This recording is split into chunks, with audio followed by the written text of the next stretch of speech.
Hello and welcome to yet another video. This is the 5th episode of the story in which instead of being a simple orphan or the child of random civilians, Namikaze Minato was born as Senju Minato, a member of the Senju clan and grandson of the Second Hokage, Senju Tobirama. See what happens when Naruto grows up and inherits the clan with 1,000 skills. Please like and subscribe to show your support. Let's get the show started.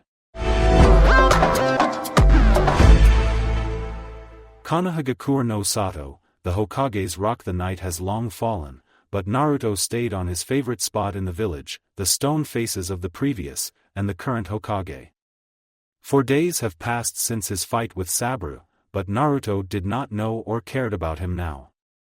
Laying on the rough ground above it, he stared at the stars, thinking about how careless and free they were floating on the sky above him.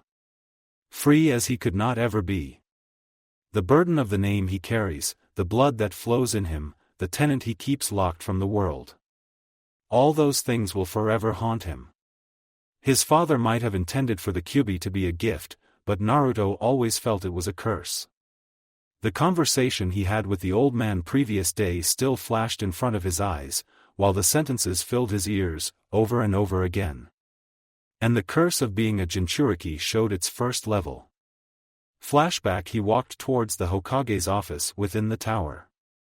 The secretary let him pass through as she most likely already knew about the invitation by the Hokage.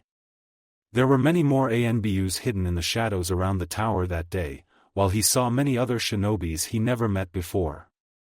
Soon he reached the office and was let through to enter inside of it by the guards. Inside the office the Sandaime Hokage sat in his chair, a stern mask of his face. He looked through the window towards the village.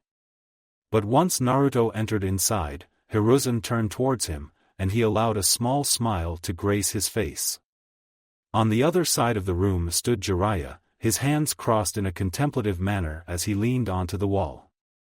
But instead of his usual jolly face or even stern one which the old man had before he entered the room, his face was morphed into a bitter frown, with his eyes being full of regret. An unusual contrast to his everyday persona, or the one he saw just yesterday. Naruto-kun. The old man greeted him kindly. Thank you for coming in such a short notice. No problem. Naruto said in kind, proceeding to sit in the chair that stood in front of the desk, specifically reserved for the various guests that would come to the Hokage whenever such occasion occurred. Sarutobi was silent for a moment, allowing only the noises from the outside the office to be heard, and those within the village, but the occasional sound of breathing could be heard, as the air flared through the nostrils of both the old man and his godfather as half-sighing action took place. Naruto could only deduce that they either had some bad argument between themselves, or just received some unpleasant news. I think you should read this first, before we jump into the further conversation. Hiruzen said, handing him a few sheets of paper to read. Naruto took them into his hands, but before he started reading them, the Hokage spoke once more. Before you begin, I must inform you that the money from the Demon Brothers your team has captured during the wave has been deposited on your account, just like it did for your other teammates. Naruto slowly nodded, followed by a question. Do these have something to do with it? He motioned at the papers in his hand. No, not at all. Hiruzen said, holding his pipe in the right hand. That is the report from the torture and interrogation unit that they had extracted from the rogue Amigakure Kunoichi you had captured on your last mission. Specifically the part regarding the Akatsuki. Naruto's ears perked up at the last words spoken, and the excitement built up in him before he began reading it. Inside the papers, there was the name of the case typed at the top. The Akatsuki case file #14, just the general introduction to the case, the background of the source of the information, and stuff like that. He quickly scanned through the first page and went for the second. On the next page there were more information, but the picture of one of his hunters as well. For a moment Naruto wondered how they got the picture of one of the members, but he quickly realized they must have had one of the mind readers simply transform into the target once they saw it.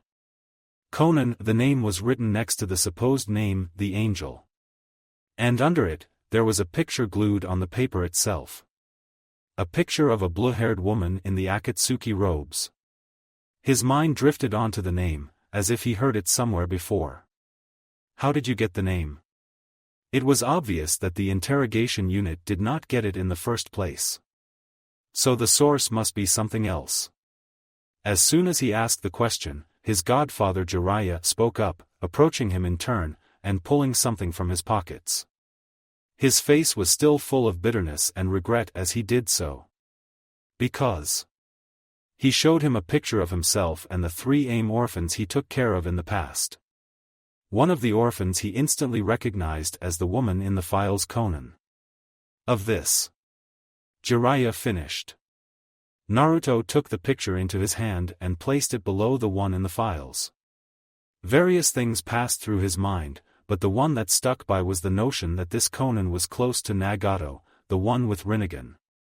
You said they were dead, how did that come to be? Naruto addressed Jiraiya. Not an accusation, yet, a simple statement of facts for now. Jiraiya released a sigh that he was containing for a long time. I used to think so.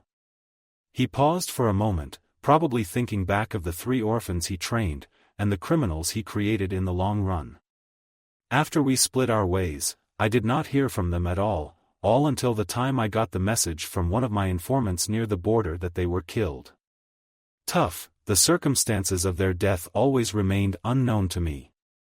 Naruto wanted to shout and rage from the inside, but he banished those thoughts as soon as they came to his mind. You should have got rid of them when you had the chance. The other 2 are probably members of the Akatsuki as well, he said with a scowl, but Jiraiya did not budge, opting to stare at the picture of 3 orphans that was laying under the picture of the present-day Conan, in silence. As if to try and understand their actions. Their sentimentality will be their undoing one day. Instead, the Rinnegan user is probably the leader of this Akatsuki organization, and if not, then the real leader is probably even stronger than him. It made him angry, but he did not shout. Yet, only occasionally his voice rose above his usual tone. But for the most part, only the venom was dripping from his mouth with each word he spoke. Jiraiya gently took the picture and placed it into his pocket, speaking the following in a voice that considered his previous points as a simple childish remark. Orochimaru said the same when my team met them the first time. Naruto's eyes narrowed down, but he said nothing. Though, he was not happy with being, for in even a smallest of cases compared to the traitorous Sannin. Would you have done it? Naruto looked up at his godfather who looked at him with absolute seriousness when he asked a question. Would you kill the 3 orphans begging for food because you think they could be a threat to you in any way one day? Naruto did not dare to dwell on those thoughts. A picture of dismembered bodies instantly appeared in front of him, and his thoughts were defined at that moment. I wouldn't. I would never do something like that. Jiraiya smiled sadly at him. I know you wouldn't, but Naruto interrupted his reply, shaking his head. But I wouldn't dare to train outsiders without further supervision either. Why didn't you bring them to Konoha with you? It would have been much safer and productive instead of leaving them in an open world. Who knows what could have been if Konoha had a Rinnegan user at the time of his birth. His parents might still be alive in that case. I did not want them to become weapons of war, especially Nagato. My goal was to make them the agents of peace, so another war would never take place again. Naruto heard the old Hokage give a slight half-growl, half-sigh at Jiraiya's words. No doubt he was familiar with the Toad Sage's pacifistic ideology, but did not agree with it, as it went to the borders of fanaticism sometimes. I will make it up to you for this, don't worry kid. And even if they really are the leaders of the Akatsuki, then you don't need to worry about them all that much. I know all 3 of them, and they won't pose that much threat to you. I can promise you that. I'm not called a Toad Sage for nothing after all. Jiraiya gave out a large grin in the end, alongside of a thumbs up pointed towards himself in a goofy manner. It calmed him down a bit, but not fully. Yeah. I'll keep you to those words. Just don't die while you're at it. Naruto said in the end, sighing. Jiraiya ruffled his hair a bit, giving him a sad smile. Don't worry, kid. I don't plan on dying anytime soon. He continued reading the rest of the report, but it wasn't saying much. Only that the possibility of the Akatsuki controlling the village hidden in the rain was probable and that the shinobis of that village should be apprehended if one ever came to conflict with them. The Sandaime, who was silent up until then, gave a cough to get their attention. As much as it pains me to know that even your students could go rogue, Jiraiya, we have other pressing matters to attend at the moment. That got both Naruto's and Jiraiya's attention. Huh? What are you talking about, sensei? What is more important than the Akatsuki? He asked that question with a raised eyebrow. Naruto wondered the same. The case of our old acquaintance stirring trouble as he walks. When Naruto looked up at him, he saw that Jiraiya supposedly understood it right away, and went to his professional mode. Naruto-kun, that would be all for now. You may go. Sarutobi said to him. See you later then. He stood up and went to the door, but before he left, Jiraiya called out to him. Naruto, I promise I'll make it up to you for this. Yes, yes. Naruto waved it off, and then left. Keeping promises one wasn't sure he could keep was a dangerous thing. And Naruto doubted that his godfather could kill the 3 orphans he raised previously. It wasn't in his character to do so. Flashback ends. After leaving the office, he went to the Ichiraku ramen, and bought 7 bowls of ramen to eat, bringing them to the place where he was at the moment, the Hokage's rock. Still looking at the stars as he recalled the conversation from yesterday, as the stars slowly began fading away as the new dawn was rising. The 7 cups of ramen laid in a trashy manner next to him. For the first time since Jiraiya told him about the Rinnegan user, Naruto began thinking more about him as well. From the picture he saw, at first glance, one could assume he was an Uzumaki. But there were countless more redheads around the world, making it a simple coincidence. Still, the possibility of Nagato being one should not be discarded, just as he should not be too hopeful as well. If anything, he would have preferred it if he was dead, just as Jiraiya previously thought. Family, even if distant, or not. The Konan woman joined the criminal organization because her loved ones were dead. There were countless examples of shinobis becoming missingnins because of that. A traitor from a few days ago, Saburo, was the first one to come to mind. As more he thought about it, the more it made sense to him.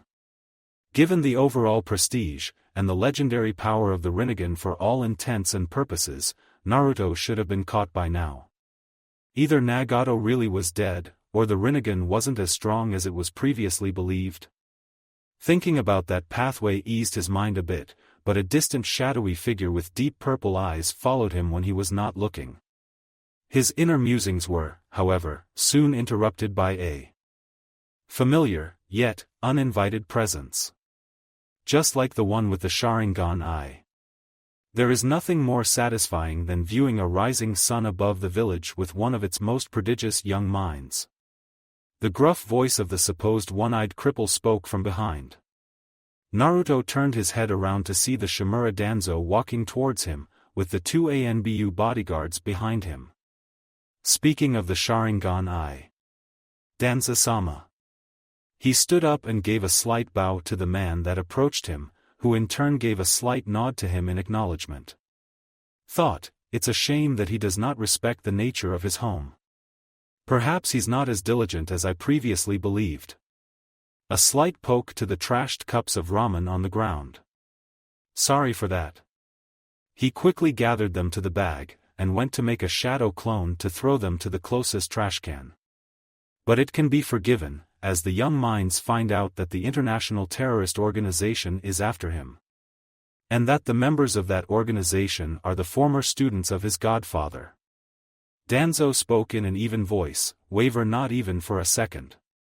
His body's chakra was calm as the lake at midnight. The day after he first talked with him, 3 weeks ago, Naruto read some of his father's notes regarding the man, describing him as far more dangerous than any of the other Kages of the time, though if not as physically strong as them, thus giving him a grudging respect. Even with the philosophies on how the village should be ran differed more than they did during the first term of the Sandaime, Naruto re-evaluated his previous opinion on the man. The public opinion of a half-blind cripple was that of the veteran shinobi who sustained all those injuries while fighting to defend the village during the wars.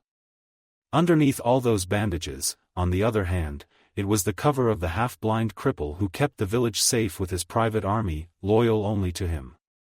It was both frightening, but fascinating at the same time. Even with his public image, he still emanated authority and respect wherever he went. Though he was not a Hokage, he still stood near the top on the hierarchy. Something like that, Naruto replied in the end, realizing what the man meant, but not falling for his bait fully. Danzo proceeded to sit on the ground, turn towards the village, and Naruto followed. The 2 guards remained motionless in the back. Their chakra was as calm as Danzo's. Hiruzen trained good students, and in turn, some of them trained others as well. Such a shame those who mattered have never had a true mind of a shinobi. Danzo spoke first. Naruto sighed, understanding what he meant. His godfather, though initially thought of a failure, became the strongest of the Sarutobi students. Perhaps. But in the end, it was known among the higher circles in the village's administration that Jiraiya was a pacifist, though it gained him an endorsement from many to become a Hokage, particularly those from the civilian side. It gained him an heir from the significant few. And those few mattered the most, Danzo being chief among them. Though, I admit Hiruzen's decision for Kosuke to raise you turned out to be one of his better ideas. Naruto doubted that the man was fully content with that. A training one, while he was young, would give one plenty of advantages. But the problem is that the ideological perspective was not implemented as one might want. Both Kosuke and the Sandaime, later on with Jiraiya, attempted to instill some of their own views on him. The thing that most influenced Naruto were the writings of his great-grandfather. Initially, he was skeptical of them. But the wave changed everything. He once told me you wanted to train me as well, Naruto said to him. While the notion of training under one of Konoha's greatest wind users was a tempting one, Naruto did not have a wish to become a mindless drone. I did. Danzo gave a slow nod. And I still want to do it, if you're interested. The man's sudden bluntness threw Naruto off guard, and he promptly turned his head towards him, asking a question. Why? Why? Danzo repeated his question, tilted his head towards him. Why not? I have always had a special interest in those with a vast potential, and developing it for the good of the village. Forgive my bluntness, Danzo-sama, but I have no wish to become someone's puppet, Naruto told him directly. He shouldn't dwell too deep with the man with a reputation as his. Danzo snorted through his nostrils for a brief second, his lips turning slightly upwards in a smiling manner. I have no wish to make a puppet out of you. Just a diligent shinobi of this village. Though you are one already. But even with that, there is always a room for improvement, Naruto-san. Naruto wanted to ask him about the famous shinobis he trained, as he did not know any. But a sudden burst of memory how the old man explained to him the origins of an ANBU's member Tiger and his would release. About how Danzo was the one who cultivated his potential. And that was without turning him into a complete mindless drone. So now you're interested in developing my potential as I am officially a shinobi of this village and am thus free to choose if someone else within the village can help me or not. Naruto stated as a matter of fact, getting no reaction from Shimura. But how can you trust me so easily? I mean, the people who raised me are not of the same ideological mindset as you. Again, Danzo's lips moved slightly upwards in what looked like his satisfactory smile, as he looked at him once more, the brow on his only visible eye was set in a sharp line. I wouldn't trust you if you gave me your answer now. Come to me once you become a chunin or even a jonin. If you accepted my offer right here and now, I would never trust you with my knowledge. It's simple as that. He already started testing him. And he was right. If Naruto actually wanted to be trained sometimes by him, he would have to earn his trust first. Something personal he experienced must have shaped his view on trust. What is his goal regarding me? Naruto wondered, but he did not try to gouge out the reaction or answer from the man. Some things were better left unanswered. For now. They sat there in silence as the sun rose more and more over the land before Danzo then stood up to leave, and Naruto watched him do it in silence. As he rose up from the ground, a small wind flew over the lower parts of his body, clearing any dirt from the ground that was stuck on it, causing Naruto's eyes to widen for a brief moment at the display of masterful wind manipulation. Danzo acted as if nothing happened at all. As Naruto watched him begin to leave, he asked one more question regarding his offer that did not sit well with him. But how will you know to trust me even when I become a chunin or a jonin? Danzo stopped in his movements, turning his head slightly to the left, but not the full turnaround as he spoke the following words as if they were the absolute truth in the world. You said it yourself. Hiruzen, Kosuke, and Jiraiya raised you.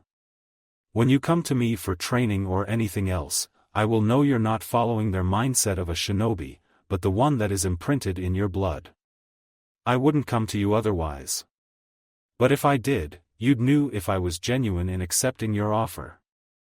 Naruto's eyes narrowed at his words. The words that were spoken with sheer firmness that he did not dare to argue, or even attempt to deny them. He wouldn't describe himself as a follower of either side, for he believed that the balance was necessary. Yet Danzo's words were spoken as if everything he said would come true, and Naruto's gut was telling him the same. I see. Naruto only said, before bidding the elder goodbye. I appreciate the conversation, Danzo-sama. I hope we have another in the near future. The Shimura elder still stood at the place where he stopped, and his head was still turned leftwards. He gave a slight nod along with simple confirmation with the word likewise, beginning to walk again and speaking the following in his wake. I wish you good luck in your first chunin exams, Naruto-san. I'm sure you'll make our village proud of you. And he disappeared soon after, leaving Naruto to watch at the direction he left, as the morning sun shone brightly on him. I sure will, Danzo-sama. I sure will. A simple wish of luck. It was another thing he did not expect from him. As the morning came, Naruto decided against going to the bed. The training with his team was scheduled for the day, and at least he would have to vex the frustrations that have gathered in him from the previous day in a spar with either Sasuke or Uncle Kosuke. Konohagakure no Sato, September 26. Mind telling me why are you so sure that the other contestants will arrive today? Shikamaru asked him while laying on one of the benches at the roof of one of the buildings that were located close to the main gate of the village. As Naruto walked from the weapons store, he met Shikamaru roaming the streets bored as ever. Figuring he did not have anything better to do, Naruto asked him to hang out for a time, which Shikamaru accepted. And now they were on the roof, talking about various things that happened in the past weeks since they last saw each other. A little toad told me a while ago. Naruto said with a smile, cryptically, while he stood close to the edge of the roof, overlooking the gate not far from there. A little toad was in fact a simple seal that could detect a more significant chakra movement on the road towards the village. A seal that his clone placed it there a week ago, while returning to the village with his team from a crank escort mission. It was located about 5 miles far from the village's main gate, on the main road. The fact he overheard some jonins talking about the arrival of foreign genins today made him watch over the gate in hopes to see some of the contestants. Speaking of toads, Shikamaru said seriously, rising up and changing into a sitting position on the bench. When did you plan to tell me about your real identity? Naruto leaned back from the edge, and then looked at Shikamaru with an apologetic smile. So you heard about that, huh? Heard and somewhat figured it out before as well, though I wasn't entirely sure. As Naruto looked at him with a raised eyebrow, Shikamaru continued, but not before releasing a sigh. You were always more attentive when it came to the Senju history in classes, and have known far more about the history of that clan than it was taught in the academy. The recent rumors confirmed my theory. Naruto did not know whether to laugh or shout, but he opted for a former, though it was a mild laugh. So why didn't you ask anything? I figured you would want to confirm something that you weren't completely sure. Shikamaru rubbed his ear with his pinky finger and spoke at the same time. I thought you would say it yourself, though you never did. So I just discarded that assumption for a while. But your resemblance to the Yondaime always kept me curious. Naruto shook his head, still smiling. And for all this time I thought I was going mad, thinking you stared at me more than it was normal. Does anyone else from our generation knows about it? Naruto asked. Ino and Choji do. The others have probably heard as well. You know Ino. She overheard it somewhere on the streets and ran to tell my team. Though I found out from the Iwa's bingo book that was in my old man's office back home. That brought a temporary cold to Naruto's body for a mere second, as he realized what that truly meant. I never took for a curious type, Shikamaru. He said with a smile, trying to gouge out what his friend really knew. While the rumors of his real identity are already known. Many adults knew better than to talk about the Kyuubi in public. Iwagakure's bingo book was another thing. And another source for gossips to spread around. Well, curiosity got better than me this time. I went to look for some scroll to improve my clan techniques, and it all went down from there on. Naruto approached the bench where Shikamaru sat, and proceeded to sit beside him. I guess you know about the rest as well? He asked with a distant look in his eyes as he stared at the roof floor underneath him. The time when the rest of the village would know about his burden has approached. Those who did not know about it before will soon know. And the law that the old man has made when he was born would not be able to prevent it from being public forever. Yet he was hoping his friends would not discover so early. Or ever. But the latter was just a dream. Shikamaru nodded. Yeah. And I'm not judging you or anything before you jump on any conclusions. I mean, I kind of get it why kept everything hidden and all. Naruto took a deep breath and then sighed. I was hoping to keep at least that part of myself hidden as much as possible. Shikamaru placed a hand on his shoulders and gave a supporting smirk of his. I haven't told anyone else about it, and I'm not planning on doing it. But even if the others find out, I'm sure they'll understand. Naruto released a short laugh. Yeah, I guess. The older villagers already knew about it, and have come to accept me to some degree. So much so that the other day, a plump middle-aged waitress has given me a heart-shaped steak at the yakiniku queue. He began avoiding the public places as much as he could, lately. The acknowledgement he carved for was there in some way. Though, he couldn't help but avoid it. The stares from the others of being a Jinchuriki before and the ones who are aware of him being the Yondaime's son and a Senju weren't much different. The stares were the stares, and you were still different from the others. No honesty existed in either of those cases. Well, you'll have to learn to live with that burden now.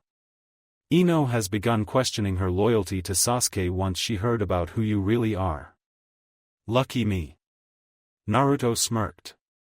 And right after that, his sensory ability warned him of a familiar presence approaching the gate. One that was not from Konoha. But he remembered it very well. He promptly stood up and walked over to the edge of the roof without saying a word. What is it? Shikamaru asked as he walked beside him. Both of them stood up there, looking down at the gate where a group of around 20 foreign shinobis was gathered. From what they could see from their position, those were the Kyumogakure genins and their jonin supervisors checking them in at the entrance. Aside from them, there was a group of Konoha's own shinobi standing there in line, preparing to escort them to their residence and the Hokage's tower to be officially signed in for the exams.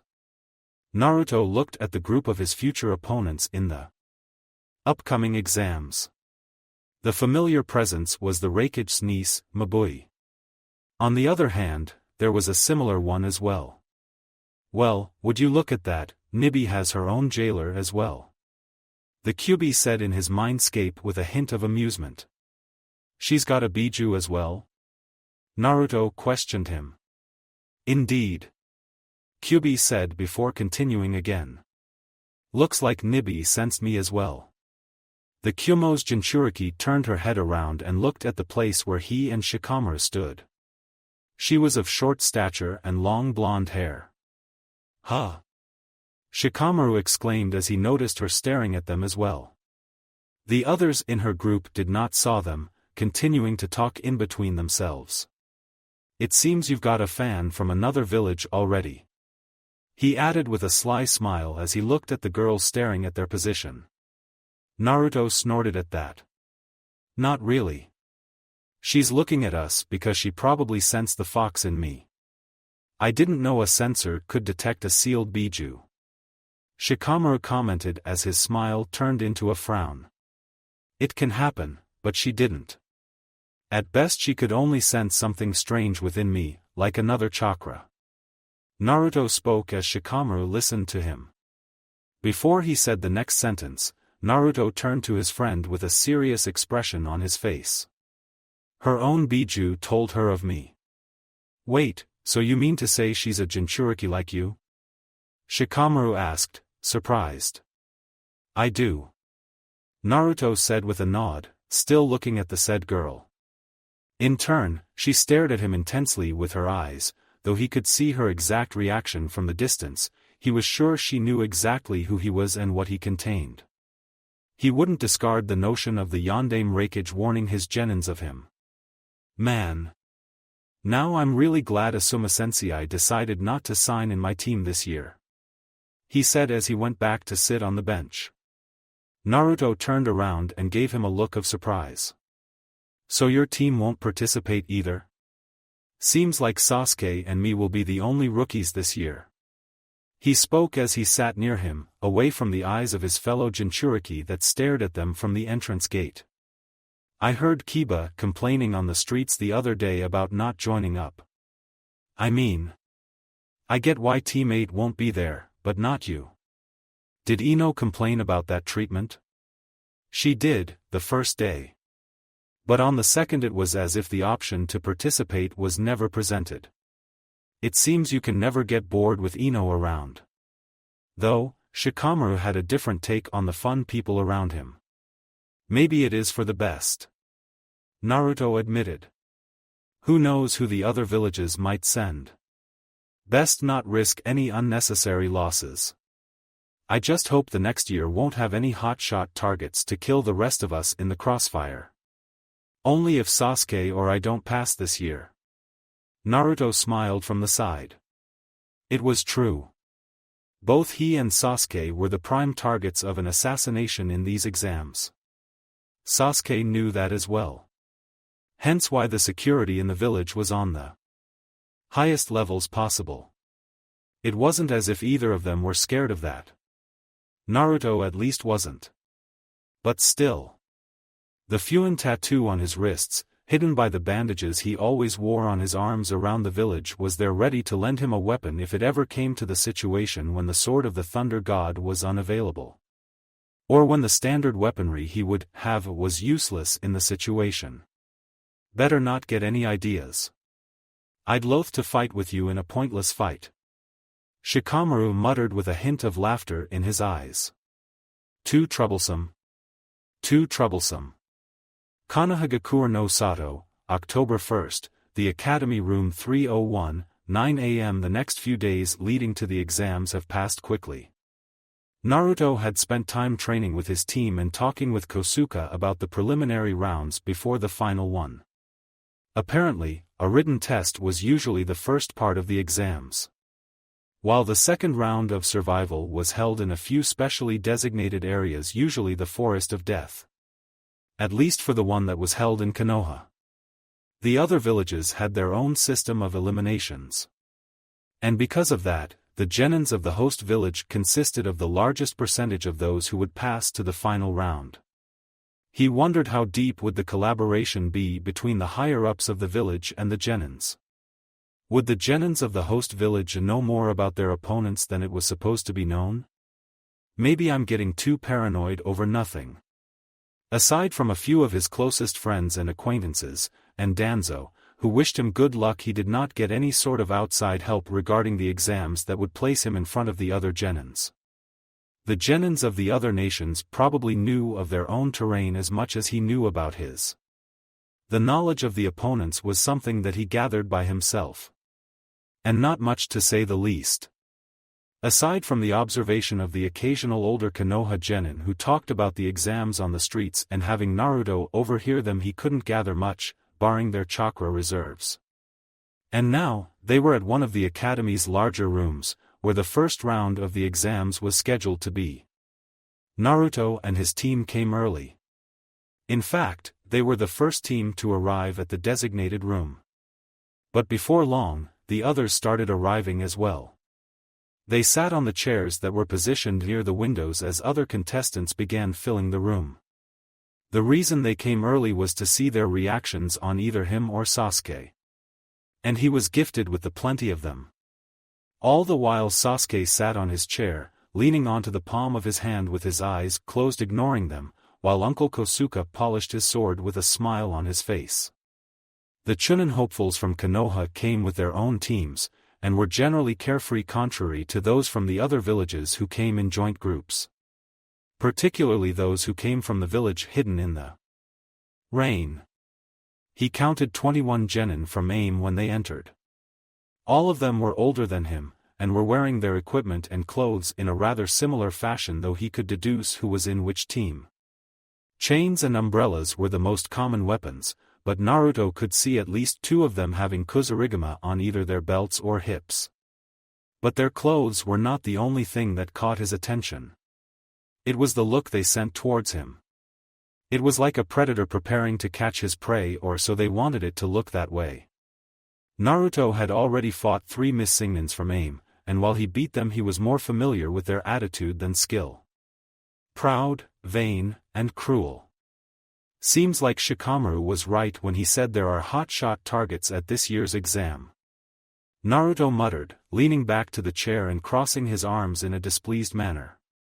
It seems they're more targeting you than me. Sasuke said to him, still leaning onto his palm and having his eyes closed. For a guy who came from a clan that worshipped a special type of eyes, he loved hiding his onyx glare from the world. So you are jealous I'm stealing your base of worship? Naruto said dryly, but the next thing he spoke in a whisper. We'll need to make a plan for the second round. Sasuke turned his attention to him from his right, while Uncle Kosuke did the same from his left side. The Amigakure genins will most likely target us when they get the chance. True, they do not seem to be a pleasant type of company. Kosuke whispered with a frown.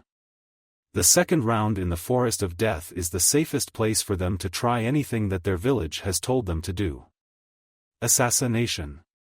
Sasuke stated lowly, his eyes opening and gaze darkening. Probably, but most likely not. Naruto simply said. When Sasuke gave him a questioning look, he continued. I'll explain it to you some other time, but trust me when I tell you they aren't targeting us for a simple assassination.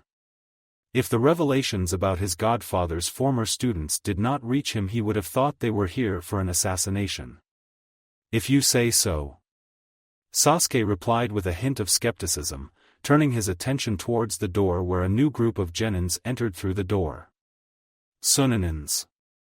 There were more of them than the Amenins, but what truly set them aside was the fact that the 3 genins entered separately, later, than the main group. And just like with the Kumogakure's Jinchuriki, he got a similar feeling that was radiating from the auburn-haired kid with a large gourd on his back. But he did not need Kyubi's help to know who he was. Gaara of the Sand. the youngest child of the Yondaime Kazekage and a Jinchuriki of the Ichibi. He was told long ago about him, long ago when he was still a kid in the academy, with a fear of carrying a massive demon of destruction in his belly. The old man told him of the unstable son of the Yondaime Kazekage, who was the same age as him. It did not calm him much back then, but he understood that he was not the only noble who was a pariah of society. There were others like him as well. One might think that being born in a prestigious clan can give you an easy life if you go the right way. But if your destiny was sealed on the day of your birth, nothing can be changed. And unlike the civilians who idolized his clan, among many others, he was not spared of the burden he carried like they were. His fellow Jinchuriki must have recognized him as well, because as soon as he entered, he looked at him with maniacal eyes. So much about finding a common ground. He has unpleasant eyes. Sasuke stated lowly, as he watched Gaara looking at them. Naruto nodded. We should avoid him in the next round if we can, he said in a low tone. Again, Sasuke gave him a questioning look but did not disagree. He's like me. If it came for the two of us to fight, it is better if we do that with supervision. Countless problems could arise if either of them killed each other. The death of a Jinchuriki could cause its Biju to be released and cause even more havoc. Maybe not at that exact moment, but in a few years when Noon expects it. He knew, better said he hoped, that the Kyuubi would not cause havoc if he were to be released. A risky move, and as the fox was smart he would not risk himself be imprisoned again. Someone might need to fight him in the finals anyway. Sasuke muttered. It would be best if it was me who'll fight him. Kyomogakure's genin teams entered next jointly, followed by those of Kyuzugakure and Takigakure entering separately, each team of its own. While walking towards the seats, the blonde Kyomogakure's Jinchuriki exchanged the minor eye contact with him. As they stared at each other for a brief moment, the curiosity was something he could gouge out from her eyes for the most part. But in the end, she walked over to her seat, not turning back to look at his direction for even the briefest of moments. The general entrance of each village's teams showed the way on how they would play out in the future. The Leaf Genins showed themselves as a naive side, as did those of Takigakure and Kyuzugakure. The Amigakure and Kyomogakuure would work well between themselves. As more and more genins filled the room, Naruto and his team watched and observed their competition. Do you have anyone on the list we should avoid for the time being? A question came from Sasuke. Yes, Naruto said in a low tone to him. The Suna's Jinchuriki's team and the one from Kyomogakure, though I doubt they'll engage us in the next round. Aside from them, no. As he spoke to Sasuke, a cloud of smoke erupted at the front part of the room, and dozens of Konoha shinobi appeared in it. He recognized the few from the streets, but he did not know their names. All right, you maggots, keep it down and shut up. A scarred man with a bandana and Konoha's forehead protector said the moment the smoke from their arrival dispersed. The entire room went silent, only the sounds of heavy breathing could be heard. My name is Marino Ibiki and I'll be your supervisor for the first round of the exam. Be as calm as you can and approach the front desk to take the number of the seat you'll sit and be quiet. Once he took his number he went over the seat at the upper left corner of the seats. Left of him a Chunin already took a seat on the chair by the window. It was Hagain Kotetsu, one of the usual guards of the main gate. He had an easy smile on his face as he looked at him, and a sheet of paper on a writing pad. Ticking his pen on it as he waited, along with everyone else to finally sit down. Now that you're all settled, it is time for me to explain to you the rules regarding your conduct at these exams. Remember that the moment you accepted to participate in these exams you accepted to represent your home village as well. And that means... His shout startled a few of the contestants. Naruto took a chance to take a look at where Uncle Kosuke and Sasuke were seated. Both on the other parts of the room. Uncle Kosuke in the front row, just as him, while Sasuke was somewhere in the middle. Next to Naruto an AIM genin with black hair, pair of glasses, and an earring that had an Amigakure symbol hanging down. From the outside perspective for a moment as it rotated around in the air, it looked as it was crossed over as a horizontal line held the four vertical ones standing firm. He was listening to Ibiki speak, but he must have sensed Naruto's eyes boring into him. He promptly turned his head around and gave him a confident smirk in return.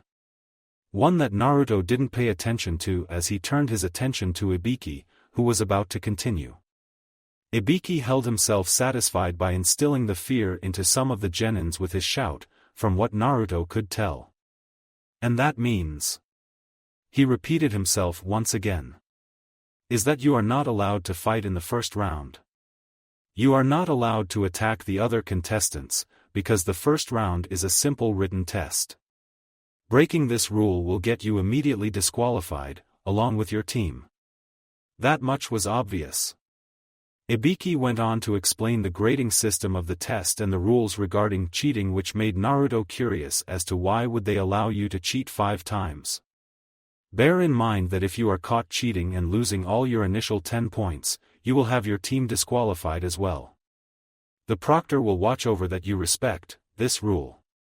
Ibiki said, saying the word respect a bit longer than usual.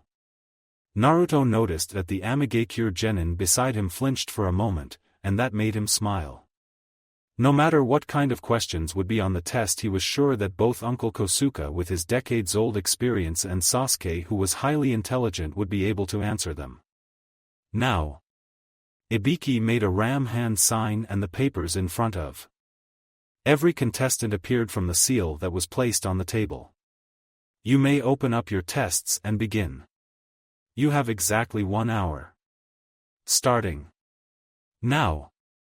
Naruto opened the paper in front of him and took a good look at all of the questions. The further he went, the harder the questions seemed.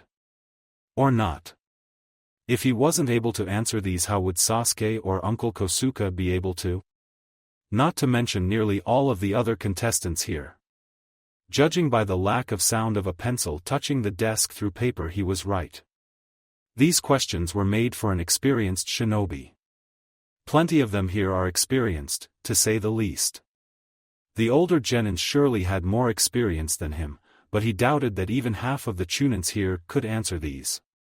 Cryptography was a specialization of the analysis team. He started with that question, going one by one. He did notice that there was a 10th question, reserved to be given near the end. He ignored it for now. But as he thought about the correct answer, he realized he did not have a single hunch as to how to break the code. Nothing. That's just perfect. Naruto thought cynically, but then a sound of a fast writing filled the room, and another one. The 3 genins must have know the answer to these. He focused on his sensory ability to pinpoint their exact location within the room. The closest guy to him was 3 rows behind. Like I'll be able to cheat from him. He realized how much he thought about cheating, and on the first question at that. He looked over at the letters below the question again. The words he gathered weren't hard to see.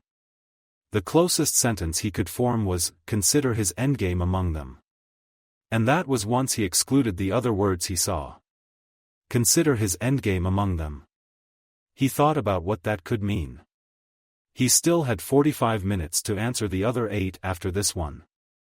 The Amigakure genin that sat next to him did not write even his name on the paper yet, constantly fidgeting at his seat. He heard the sound of a kunai hitting the wood. Number 48, you are disqualified. Ibiki said from the place where he stood. What? Why? What did I do? The genin in question asked, frightened. I have personally seen you cheat 5 times. And a pathetic 5 times those were. Number 17. Number 56. Leave the room as well. The last thing Naruto heard was the sound of a door being closed. Caught cheating 5 times. Why would he even allow us to cheat and continue if he caught us the first time? Cheat. Consider his endgame among them. CHEAT. Naruto formed another word from the first letter of each word. He smirked and thought inwardly. I see. So he wants us to cheat in the first place. Perfect.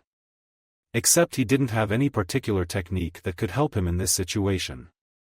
Only the fact he now knew the answer for the first question, and a way to find the answer to the rest of them. The Shuriken Jutsu. Question, he could answer without cheating, but the rest of them? Hardly. If he had another 6 hours to think about them, maybe he could. Now to cheat. And how to cheat? Only one technique could be used for this type of situation. Naruto remembered. But the use of it was risky, and could easily expose him. Fortune favors the bold. And fortune was rare in a shinobi life.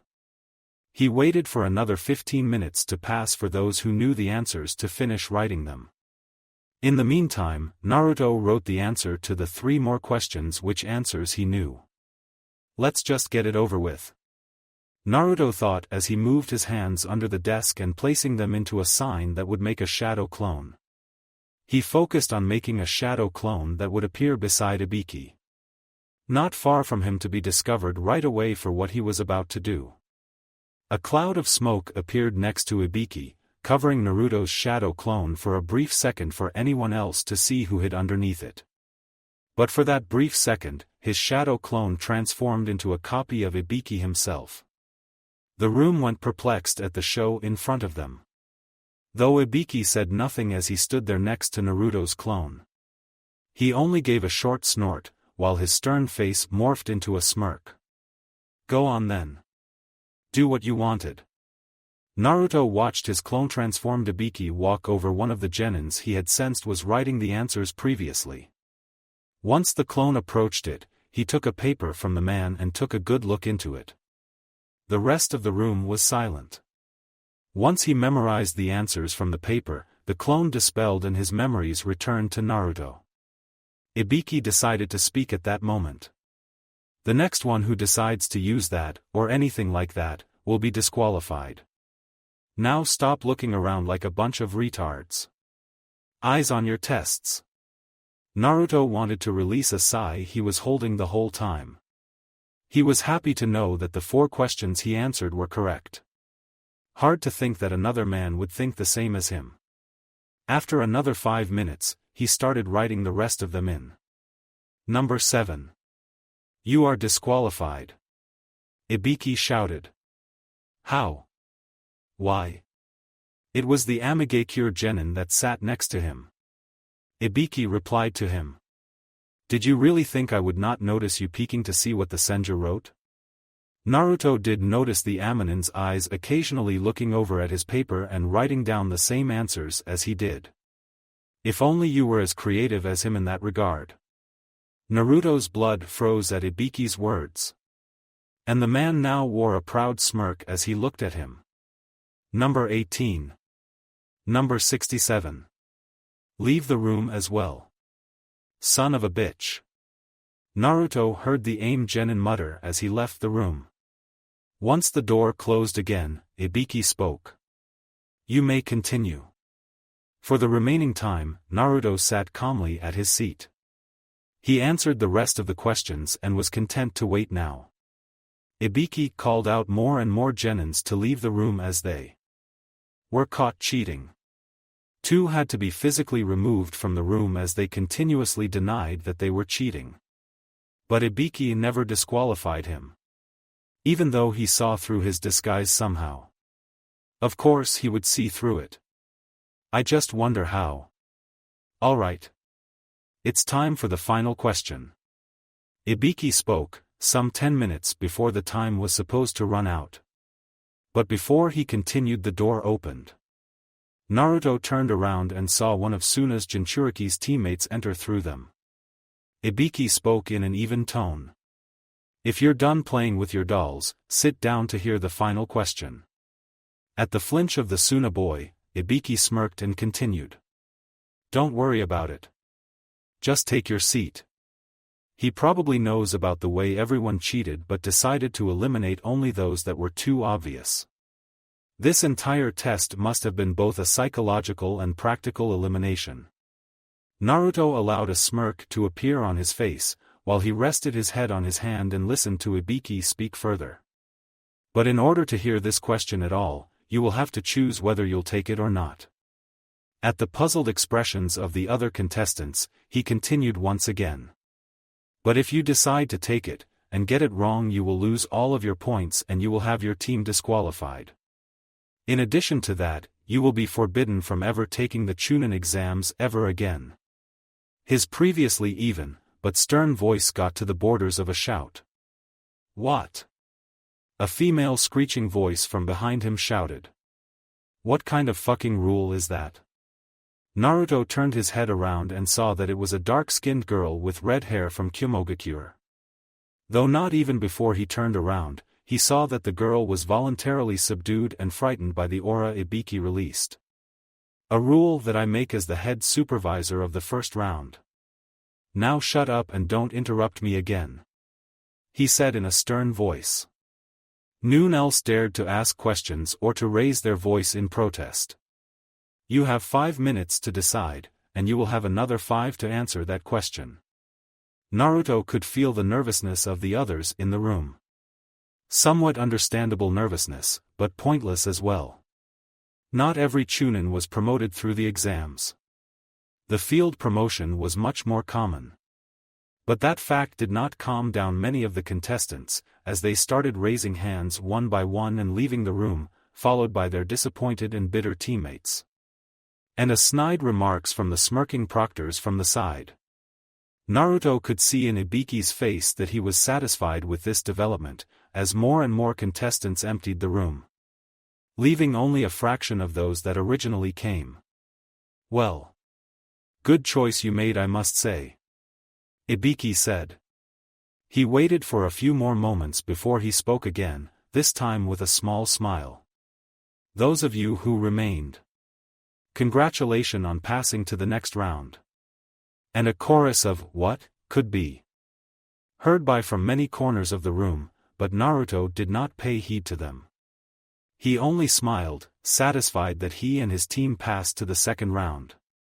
The Hokage's office, at the same time from his crystal ball, Hiruzen watched as the first round took place. In the room, the present was Kakashi, who watched his students cheat with him. Ibiki was right, he did creatively use the shadow clone. Kakashi commented, proudly. Indeed he did. Hiruzen nodded. 72 have passed on to the second round. I'm surprised with the amount of the Amigakure genins that have passed, Kakashi said, a frown appearing on his only visible eye. Indeed. It probably means that this generation of theirs is more promising than the previous ones, Hiruzen said, ambiguously. Only that? Kakashi questioned. For now. Hiruzen gave him the look. One that left no room for further questions. He still hadn't revealed information about the Akatsuki and their involvement with the Amigakure and possibility of a coup there, but perhaps he should. All at the right time. I have placed 7 ANBU teams near the Forest of Death, Kakashi. Just in case there is no foreign involvement with some of our genins. Kakashi understood that. Naruto and Sasuke. Hiruzen nodded. How many parties would be involved? If I'm being honest with you, I have no idea myself. Kakashi said nothing, but his raised eyebrow signified that he expected some sort of clue. Whatever the actual number is. Noon can interrupt this round, at any cost. Who are the prime suspects? Kakashi queried. When it comes to his students, the man could get serious and set aside his slothfulness for a greater good. At first, the genins of the Sound Village supposed to be our top priority for surveillance. Unfortunately, my former student did not send them here. The incident Naruto-kun had with one of his spies has borne fruit in countering some of his actions against Konoha. But you don't think Orochimaru will just sit and do nothing? Sarutobi released a cloud of smoke from his mouth and snorted, followed by another cloud of smoke. Heh. I know he is still intending on causing a ruckus. I have Jiraiya supervising the area with his toad as well. The only question is, it's how sure of himself he is to actually come here alone. What are you thinking of now, my former student? Kakashi walked over to the window, looking at the village. I will be near the forest of death as well. Just to be sure. Sarutobi nodded. It's why I called you here in the first place. You should go straight to the tower before the round begins. If you notice anything suspicious, act right away. Keep an eye on the team with the Suna's Jinchuriki in it. They are the second behind Orochimaru, who are a threat. Jiraiya is in the tower by the way. And he will remain there for the duration of the second round. He would have to include Kakashi into a more detailed investigation of the Akatsuki, separated from the one that he would reveal to his Jonins. Itachi hasn't reported to Jiraiya in months. And Hiruzen did not even know if he was alive or not. Much worse was, when not even Danzo knew it. And that man was supposed to know everything.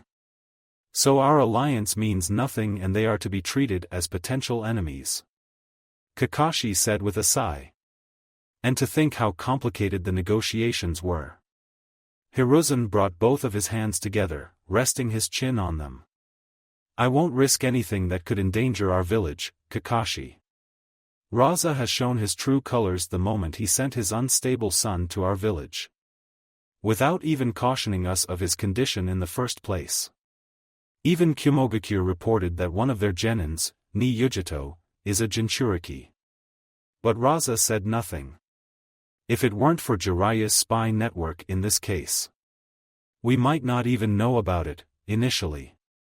The allies we may be, but Suna has always kept hidden about their internal affairs. Or at least they tried.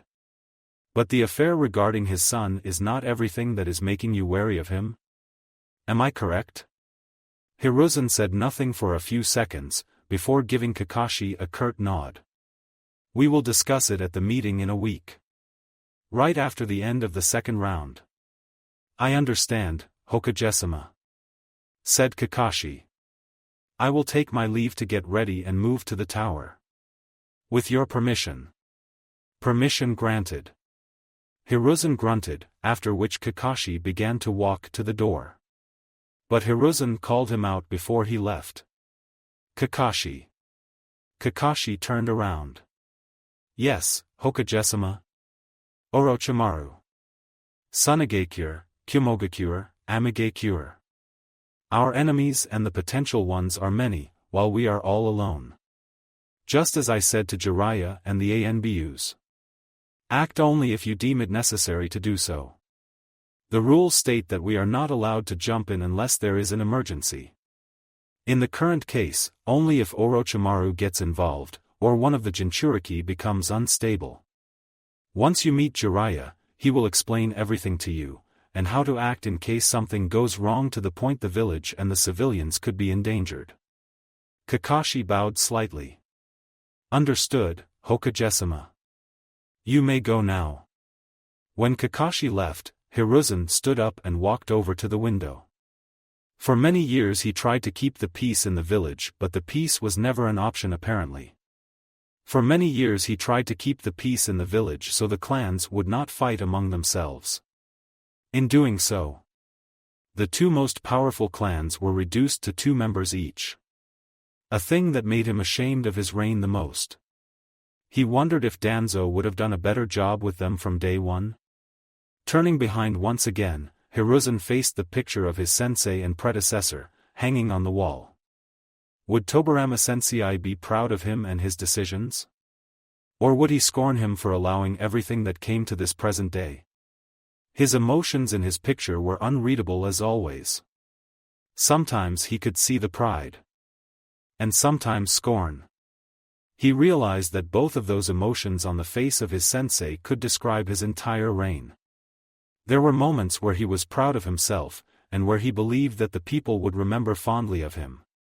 But there were moments where he scorned himself, just as the picture of Tobirama Sensei would periodically do it. He failed to stop Orochimaru from leaving. His student, Jiraiya, failed to stop his own orphaned students from becoming international criminals. Now Orochimaru's snake-like eyes loomed over the village, threatening to extinguish the will of fire.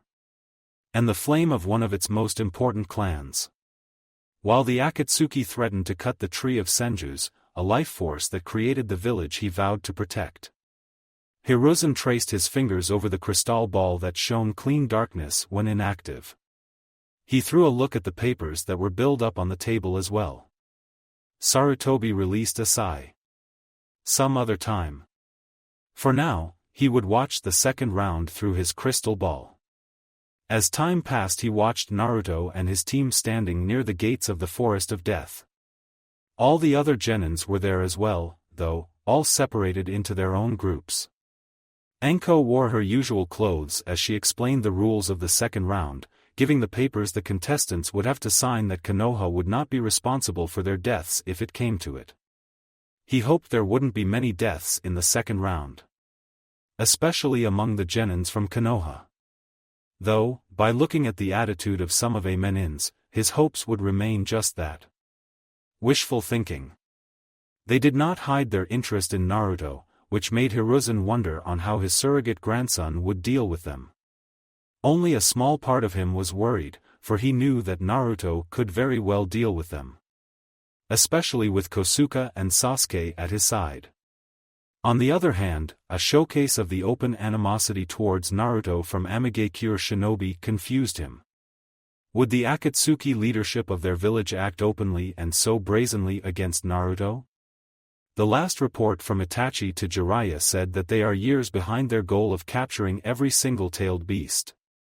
And while back then, Itachi never mentioned why are they waiting so long, Hiruzen could deduce it was because of Yagura's death, and time it takes for a Biju to restore his physical manifestation. They probably want to test him for future reference. He muttered to himself. The hour of waiting passed.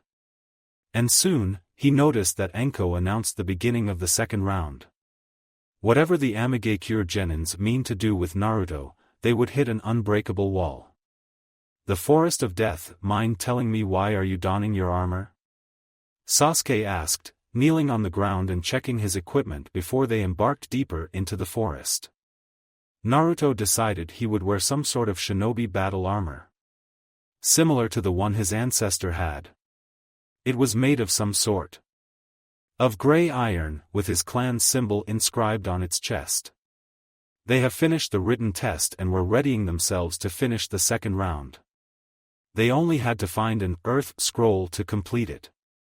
With a sensor in their team, it would be easy to find another team and see if they had what they needed. Copying your ancestor? Sasuke added. Look who's talking about copying.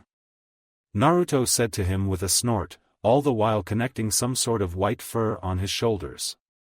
And Kosuke helping him. I'm born with the potential to awake the Sharingan.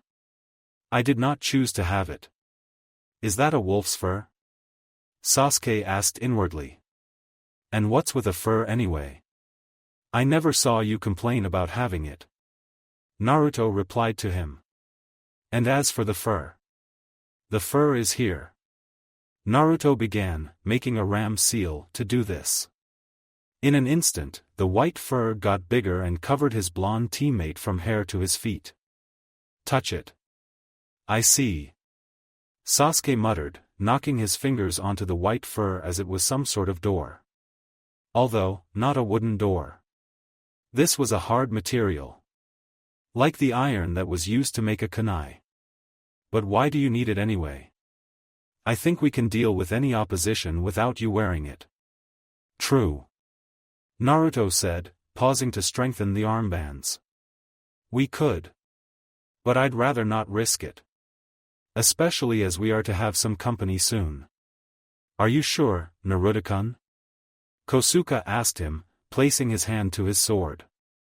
Naruto gave him a nod. We should make an ambush in that case.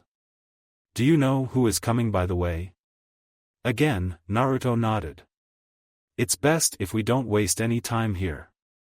We are too close to the gates. And if it is possible, I want to check something first when it comes to the fight.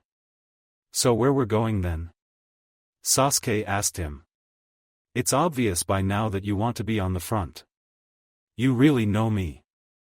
Naruto said with a smile, but Sasuke thought it was not one of his usual, genuine smiles.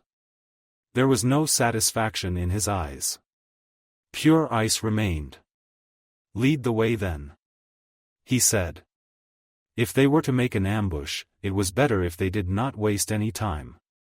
And they jumped deep into the forest, a tree by tree, and a branch by branch.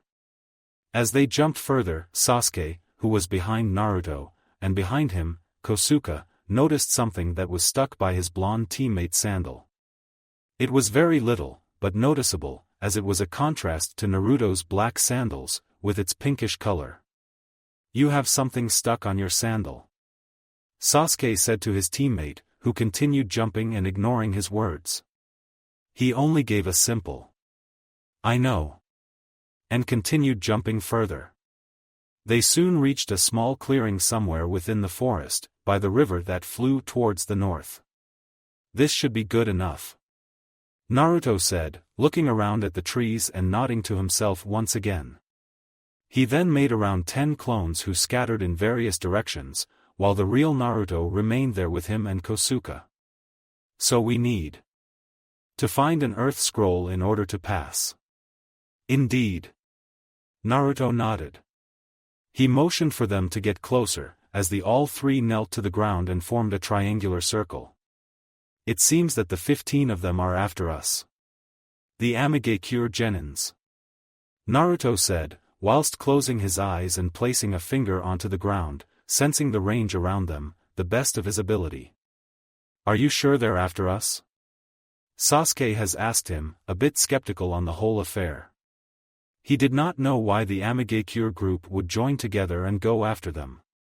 It is more that they're after me, Naruto admitted, looking at neither him or Kosuke for that matter. Only at the trees behind them and the river that separated this part of the forest from the other one.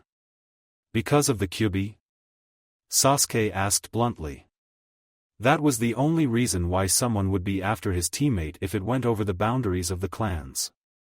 He saw Kosuke frown at his question while Naruto remained silent for a moment, before giving him a short nod.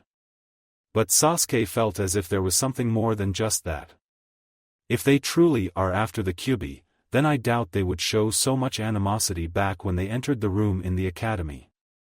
Or before the beginning of the second round barely half an hour ago. Moreover, it would be hard for them to even capture the Kyuubi and take it out of the village. I believe there is more to this than that, Kosuke stated, looking at Naruto. That is true as well, uncle. Naruto nodded once again. That's why I would like to question a few of them after the battle. Have your clones set up the traps? Kosuke asked. They did. Also Naruto began, but changed his wording right away. It seems they are here as well. He turned around and stood up, looking at the upper part of the large trees that were located behind him. Sasuke lifted his head and looked up at the trees as well. He counted right away 15 people present. Just as Naruto has said there would be. So they've finally arrived.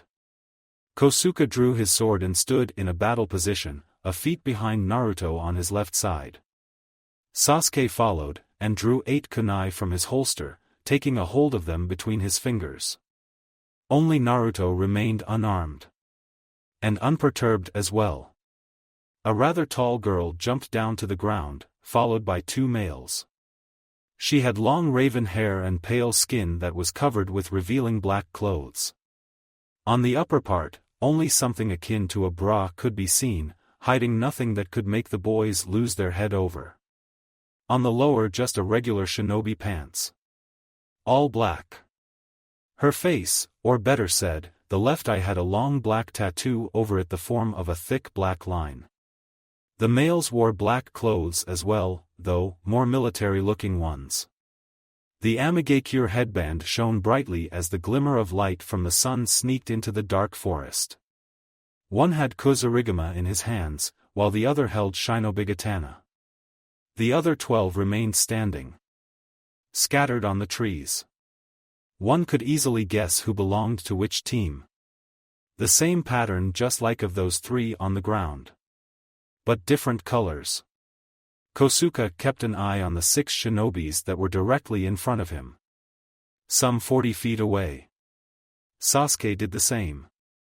But he listened to the following conversation in any case and taking a quick look at the spectators on the ground in front of him. The girl who first jumped to the ground spoke up. "I'm surprised how easy it was to find you, Senju. I expected it would be more difficult from the stories we have heard." "Oh!" Naruto exclaimed, crossing his arms. Sasuke couldn't see his full face, though he suspected there was a smirk out there. A genuine one, unlike the smile from before. "And what could make you so interested in me? There are other fishes to be sought by a worm bait. Other royal children who are the same as me. And even others who are not as royal, but are as important." All the while he talked, the scowl at the face of the girl deepened, her eyes looking murderous, while her more composed teammates had a simple frown out there. Controlled because the girl looked like she was about to explode in fury. "Talking about worms like that, huh? One still led us to you," she said, smirking. "You mean this one?" Naruto asked, acting innocently as he took the worm that stuck on the fabric beneath his sandal, into his right hand. "You weren't very subtle. If you wished to have an element of a surprise, you should have chosen a bit more appropriate weather to do it.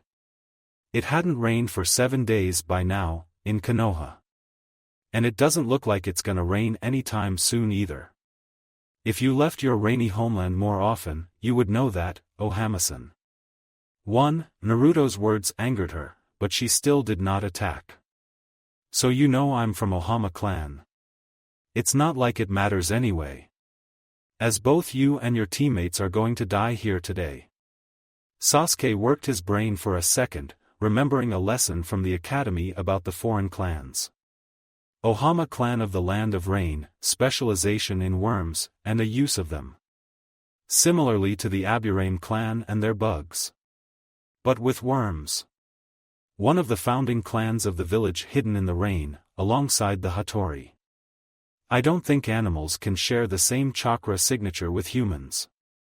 The only cases I'm familiar with are the bugs of the Aburame clan, and a few other clans from other nations who specialize in similar techniques.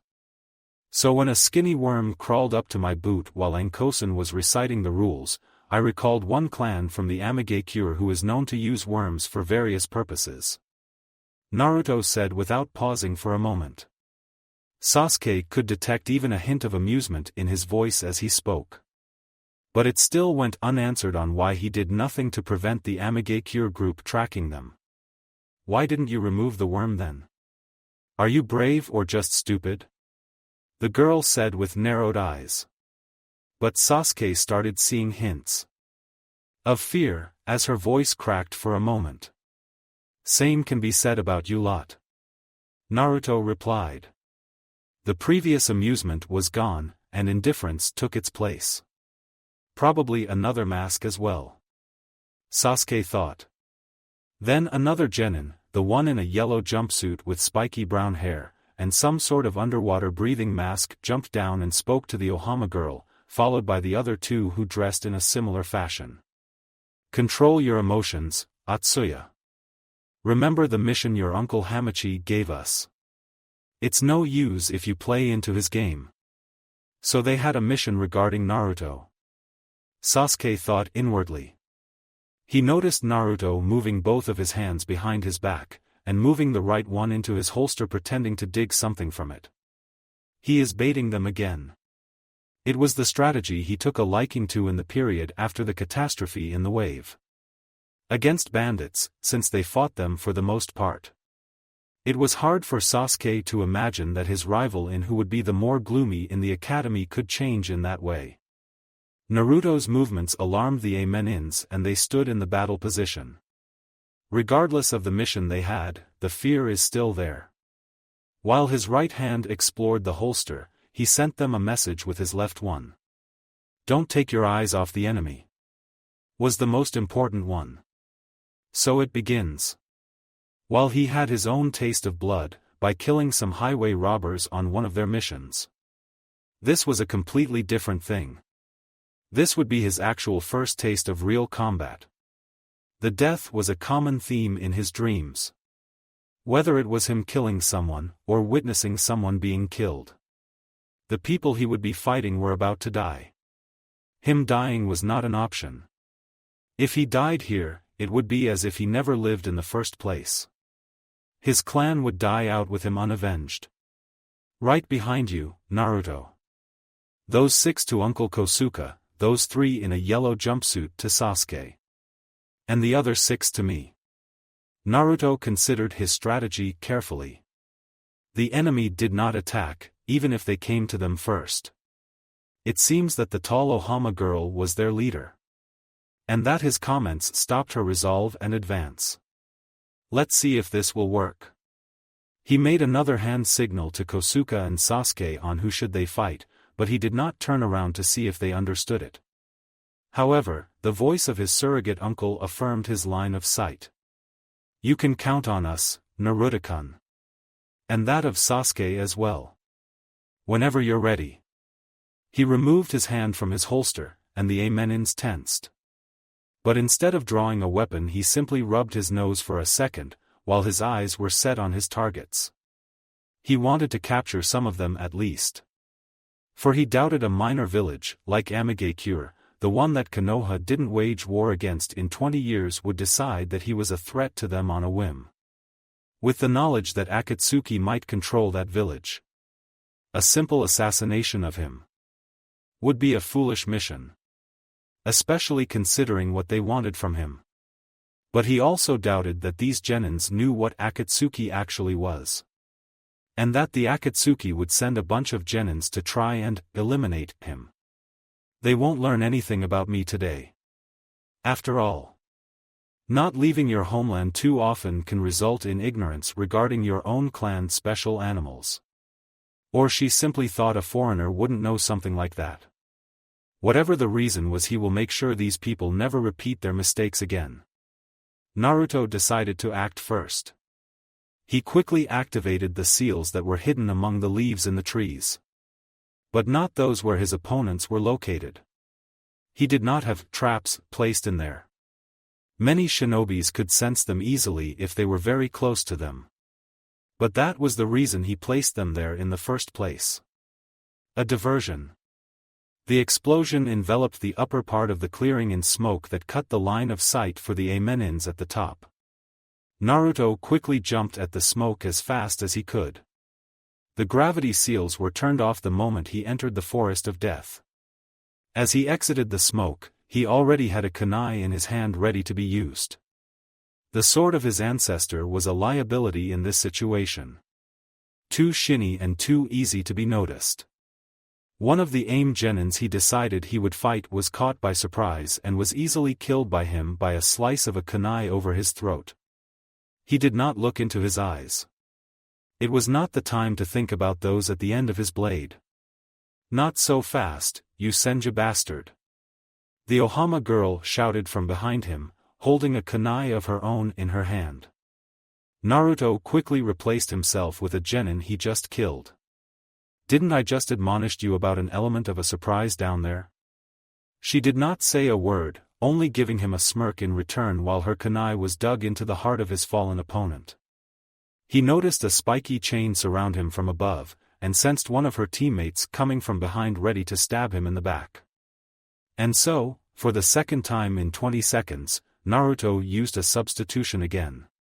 This time with a piece of wood from the tree.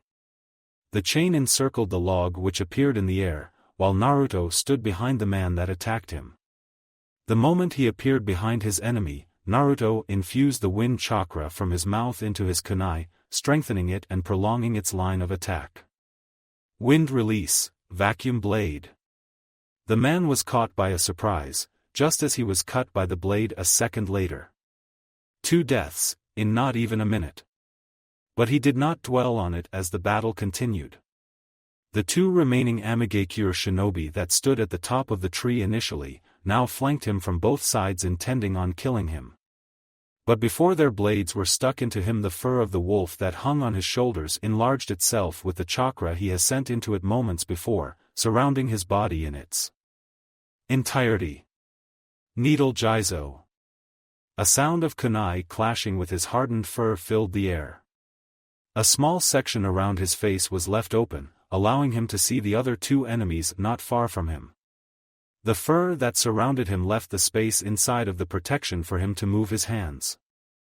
Naruto brought his two fingers up and focused on his chakra. Needle Hell. A rain of needles was sent flying into all directions around him. I hope I did not hit those two with this attack. He sensed the two men that flanked him still alive, however, but wounded, as their chakra was getting lower and lower, while they were falling on the ground. Sasuke and Kosuke were still alive, and they did not seem to be too exhausted, or at all for that matter. As the last two attackers fell on the ground, Naruto began to retract his fur back to its normal size. At the same time, the Ohama girl appeared on the same gigantic branch of a tree where she was previously standing. Her last remaining teammate suddenly appeared from beneath the large branch, in an attempt to put him down with his blade. But a simple jump from Naruto prevented him from doing it. As he jumped into the air, Naruto gathered the chakra into his hand in the form of a ball, while he took one flip in the air before sending his father's technique into his enemy. Rasengan. He struck the man straight into his head. The power of the Rasengan completely destroyed his skull as its remnants flew into different directions. His blood left its trail on Naruto's face, even closing near to his eyes. The sweat from his forehead dripped down his nose, mixing with the blood that was splattered all over his face and creating an even bigger mess. The smell of blood that just came from the body always stank, but mixing with the sweat it was even more disgusting. Not waiting at all for him to recuperate, Ohama girl attacking him, and they engaged in a taijutsu battle. He had to admit that she was better than her comrades, but still failing to get a direct hit. As he punched her few feet back, she went through few hand signs. Ninja Art, Earthworm Hand. 2. Her right hand took a shape of one worm, and with the speed he did not know she had, the large worm hand grabbed him by the neck. It both tried to suffocate him to death, but he also felt pieces of his chakra getting drained as the lower part of the said worm glued onto his skin. Luckily he managed to put his left hand under to his own neck, so he could push it back eventually. But the pressure was too strong. Maybe I don't really need an element of a surprise, Senju? She grinned while holding the hand from which the worm was coming out with the other one. Actually. He groaned while he tried to push the worm away from him. You still do. He managed to grab a hold of Nidame's sword, and turned it on, moving it to slice the worm in half. But the moment before he did it, she released it from her hand. The body of her strangling weapon dropped to the branch, proceeding to fall further down to the ground below. His enemy did not waste any time. She jumped onto him, with an intent to hit him with her leg, but he simply leaned backward and stopped her attempt by grabbing the hold of her ankle. Naruto circled her in the air once before sending her to fly away towards one of the trees. But she managed to land on the tree. The chakra on her feet helped her hold onto the tree behind her. As he was about to give her a final knockout, he sensed a foreign chakra invading his body. Naruto took a look at his feet. Dozens of large worms started crawling up on his body, getting all the way to his knees. Cute. Naruto flared his chakra through his entire body, and the worm illusion dispersed into nothingness. She tried to land a kick on his head again from her position as she jumped towards him, her right feet ready to strike him. But as he saw her attack, Naruto took one step back and let her fly past him. But the moment she passed by, so did the kunai she held in her hand, hidden in her long hair. She attempted to cut his face with it, but just as he grabbed her feet moments ago, he grabbed her by the joint of her hand, immediately cracking it and getting only a scream in pain from her. Still holding her by her broken hand, Naruto sent her flying towards the giant tree, where she hit the surface area of it, and began falling down to the ground. I don't need her dead just yet, Naruto thought as he jumped forward to catch her, and land her safely to the ground. "Why, did you, saved me?" she asked in between frantic breaths once they landed. "You wretched bastard." He knelt down and whispered gently, moving a strand of her hair that fell on her eyes. "So I could do this."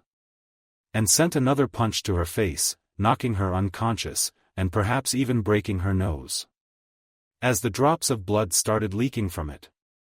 But he felt no pity or guilt for doing it, just as he felt nothing for killing her comrades. Relief was a feeling that would be better to describe his current state of mind. "That is for that filthy worm you tried to strangle me with," Naruto thought while he rubbed the places around his neck where she grabbed him with it. He stood up and noticed Kosuke approaching him. "Uncle, I assume your part went without much trouble?" Naruto asked with a smile. His surrogate uncle did not smile, however. Indeed it did. "Though it is unfortunate that 4 of them had died, with only 2 of them I managed to capture. He truly did not enjoy taking a life. Neither do I. But these weren't innocent," Naruto said to himself. "Better than nothing at least." Sasuke approached them next. Naruto could see pieces of flames in the distance among the woods. "How did your part went by?" "It wasn't too hard, they pretty much killed themselves by allowing me to return fire to them," Sasuke said unimpressed. "So they're dead?" Naruto asked. Sasuke did not reply with words. He only gave a short nod and cocked his head towards the direction where his battle took place. He also held a scroll in his arm. Unfortunately, it was another heaven scroll, as Sasuke would tell him. "Do you want to interrogate them now, Naruto-kun?" Kosuke asked. Naruto, who by now sat on the ground, contemplated a bit. His answer was clear. "We'll take them, prisoner." Sasuke did not say anything, but Kosuke had something to say. "Naruto-kun." He spoke in a quiet tone, akin to a whisper.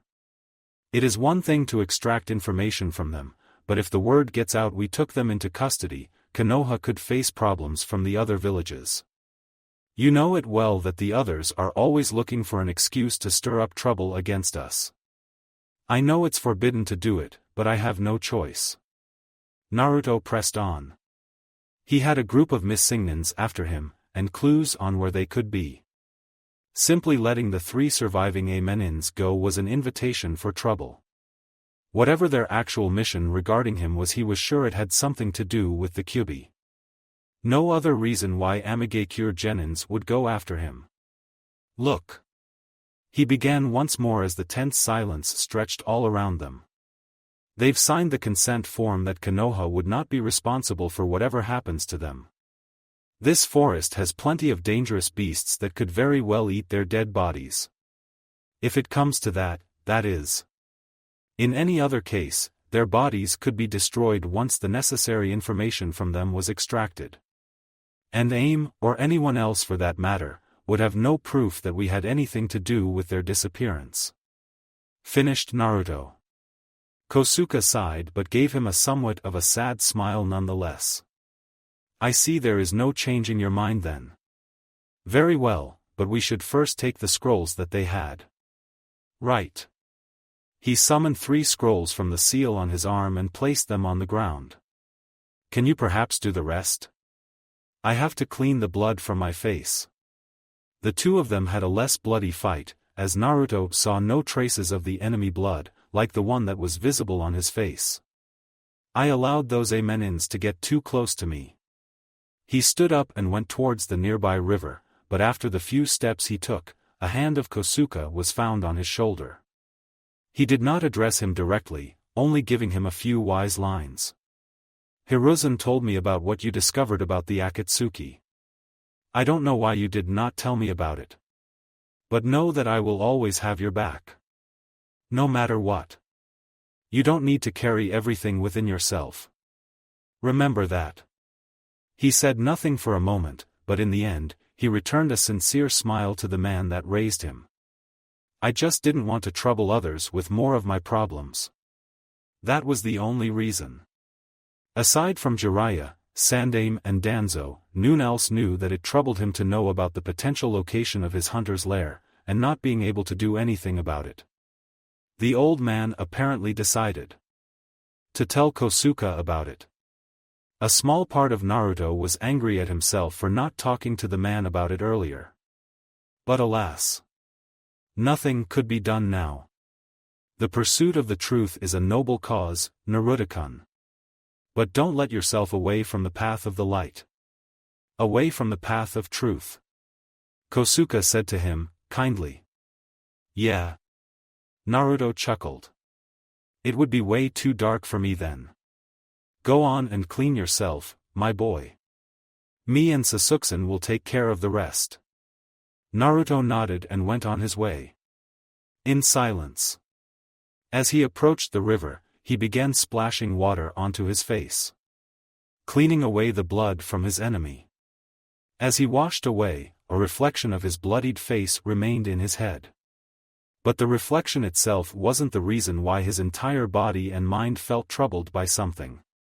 He breathed deeply a few times, before looking at the flowing water again. The feeling of anxiety was because he felt no guilt at all for killing his enemy this time.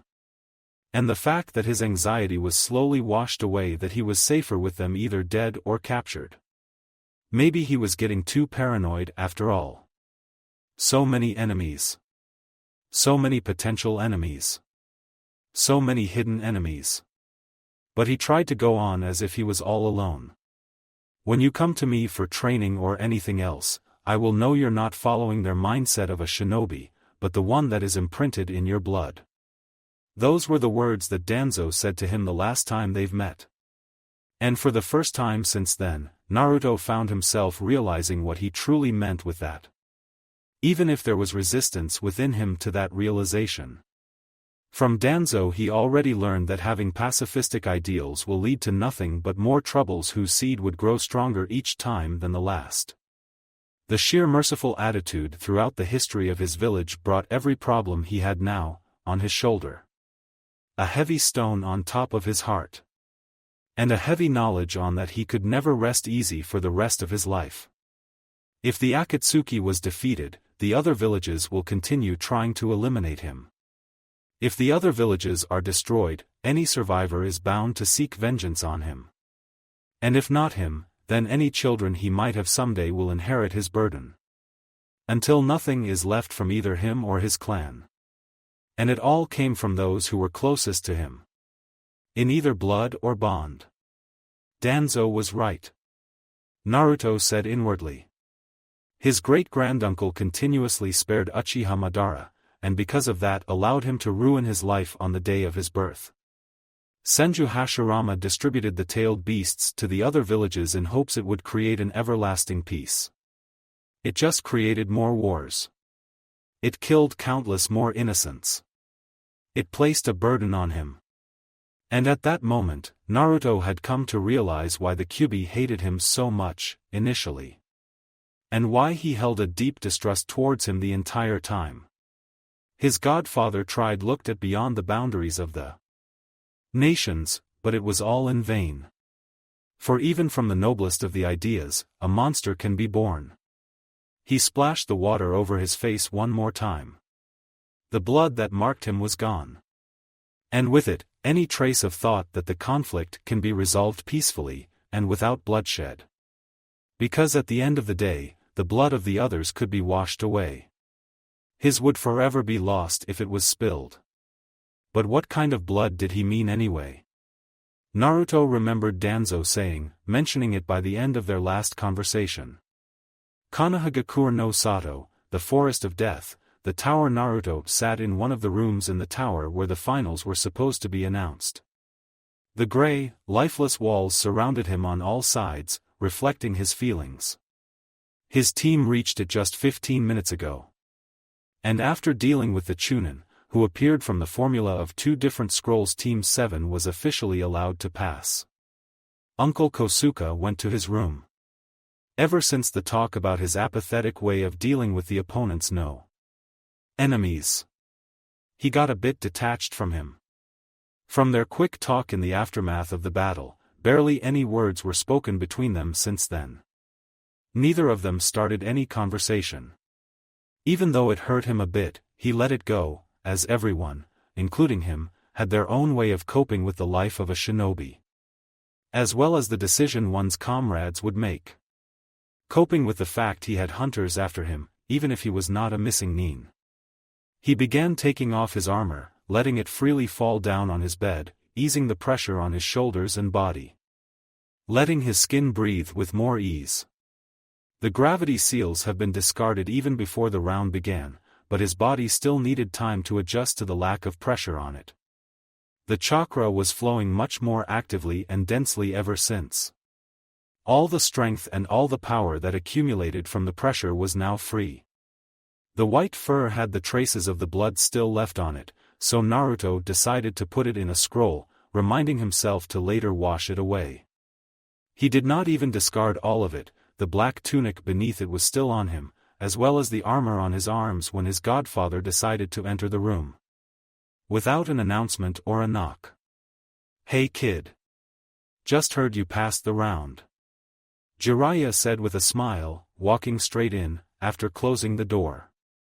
He proceeded to sit on the chair beside a table that was stationed in the room. Naruto was not in the best mood now. He just fought a battle with an enemy whose goals were unknown to him by large.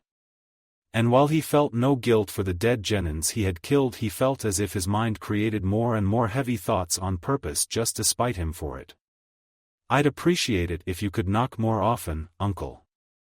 Just as women don't approve of your invasion of their privacy, I doubt the men do either," Naruto said, running his hand through his greasy hair. "And what are you doing in this tower anyway? I thought you'd have some other things to do with your free time." He sensed his godfather's presence the moment he was in the range of his sensory ability. Just as he felt the one of Kakashi Sensei. But that of his fellow Jinchuriki as well. Gaara's team passed the second round even before him.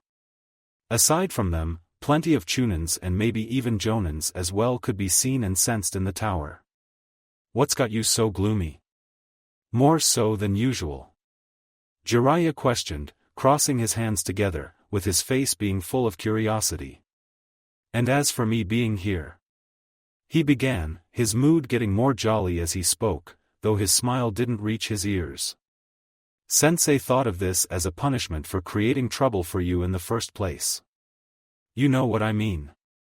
The Akatsuki," Naruto commented, but before he could continue further, Jiraiya spoke again. "That, and it is better if I supervise this round as well.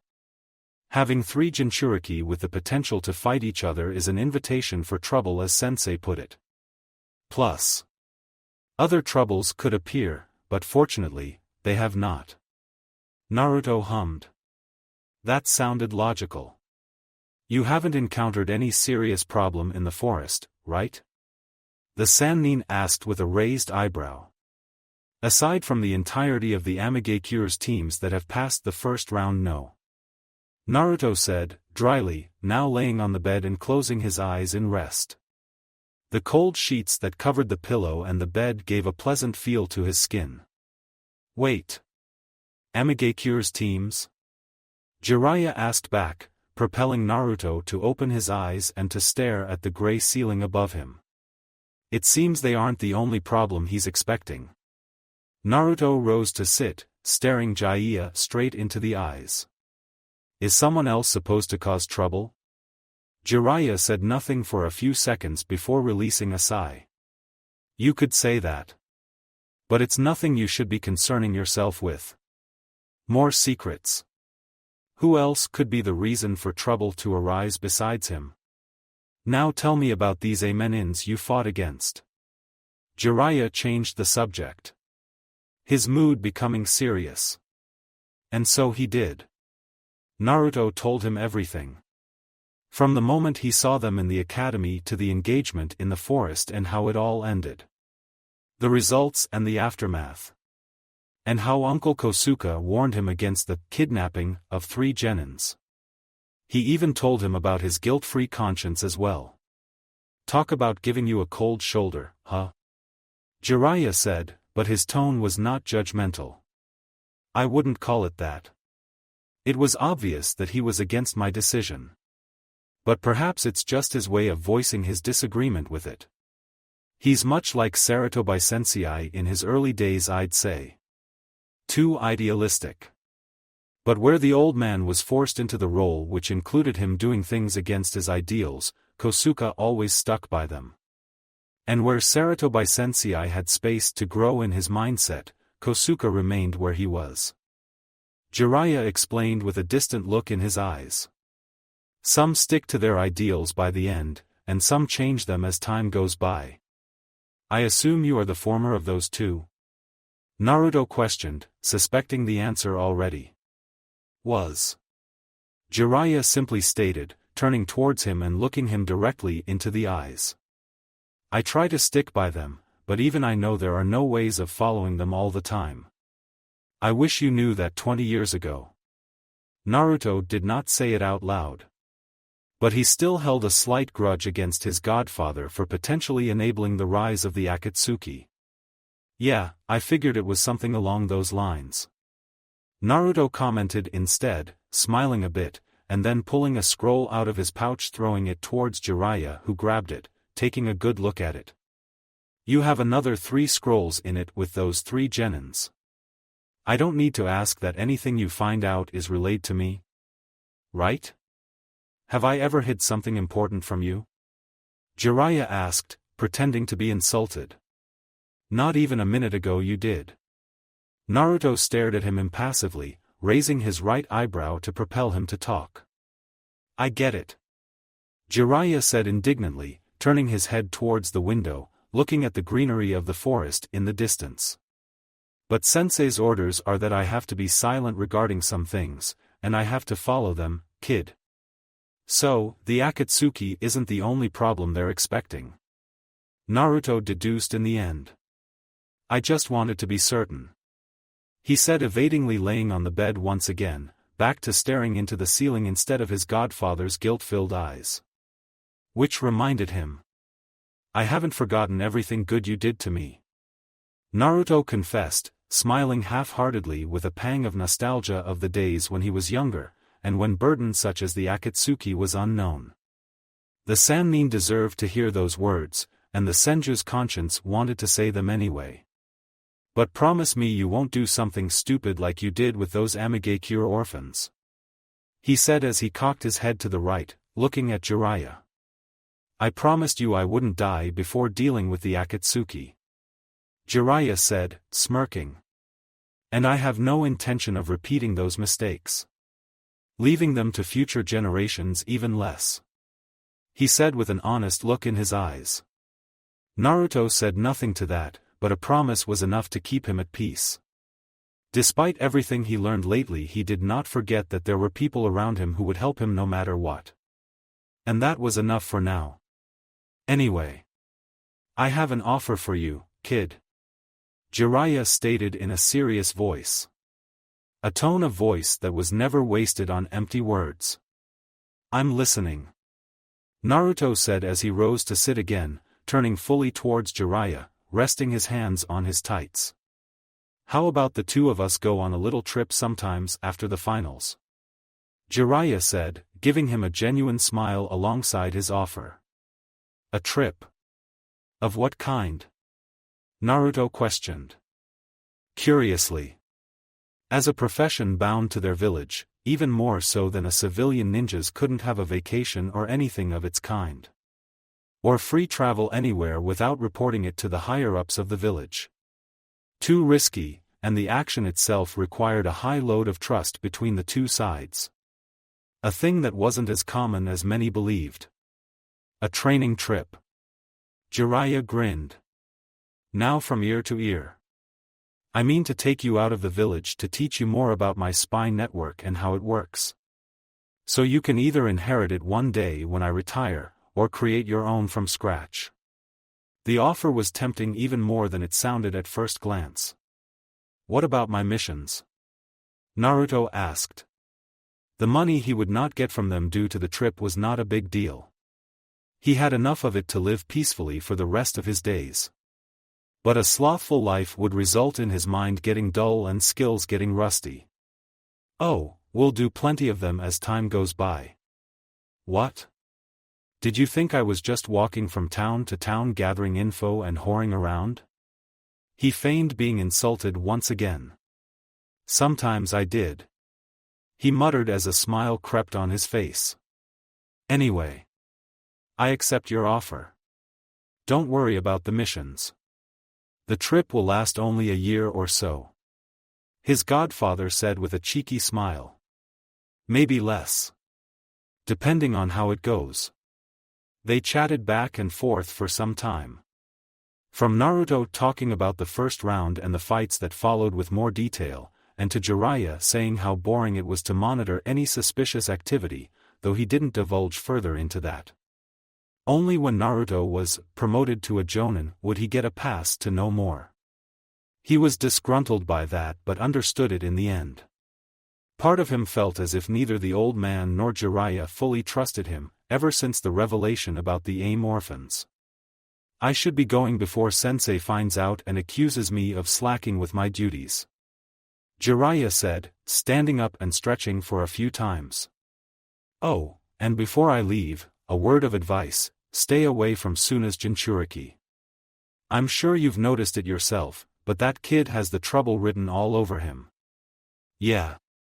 His maniac look directed towards me said enough. Naruto said smirking. Do you think there's more to it than just a lust for a fight? Jiraiya stopped at the door, his hand resting on the doorknob, as he was silent. He only looked at Naruto from the corner of his eye, his voice neutral and professional. You shouldn't discard that option. Though, I don't think he will do anything stupid for the time being. For the time being. Naruto could not detect any sort of deception from his voice. But he knew very well that the entire truth was not served on a plate. Your words and I'll hold you to them.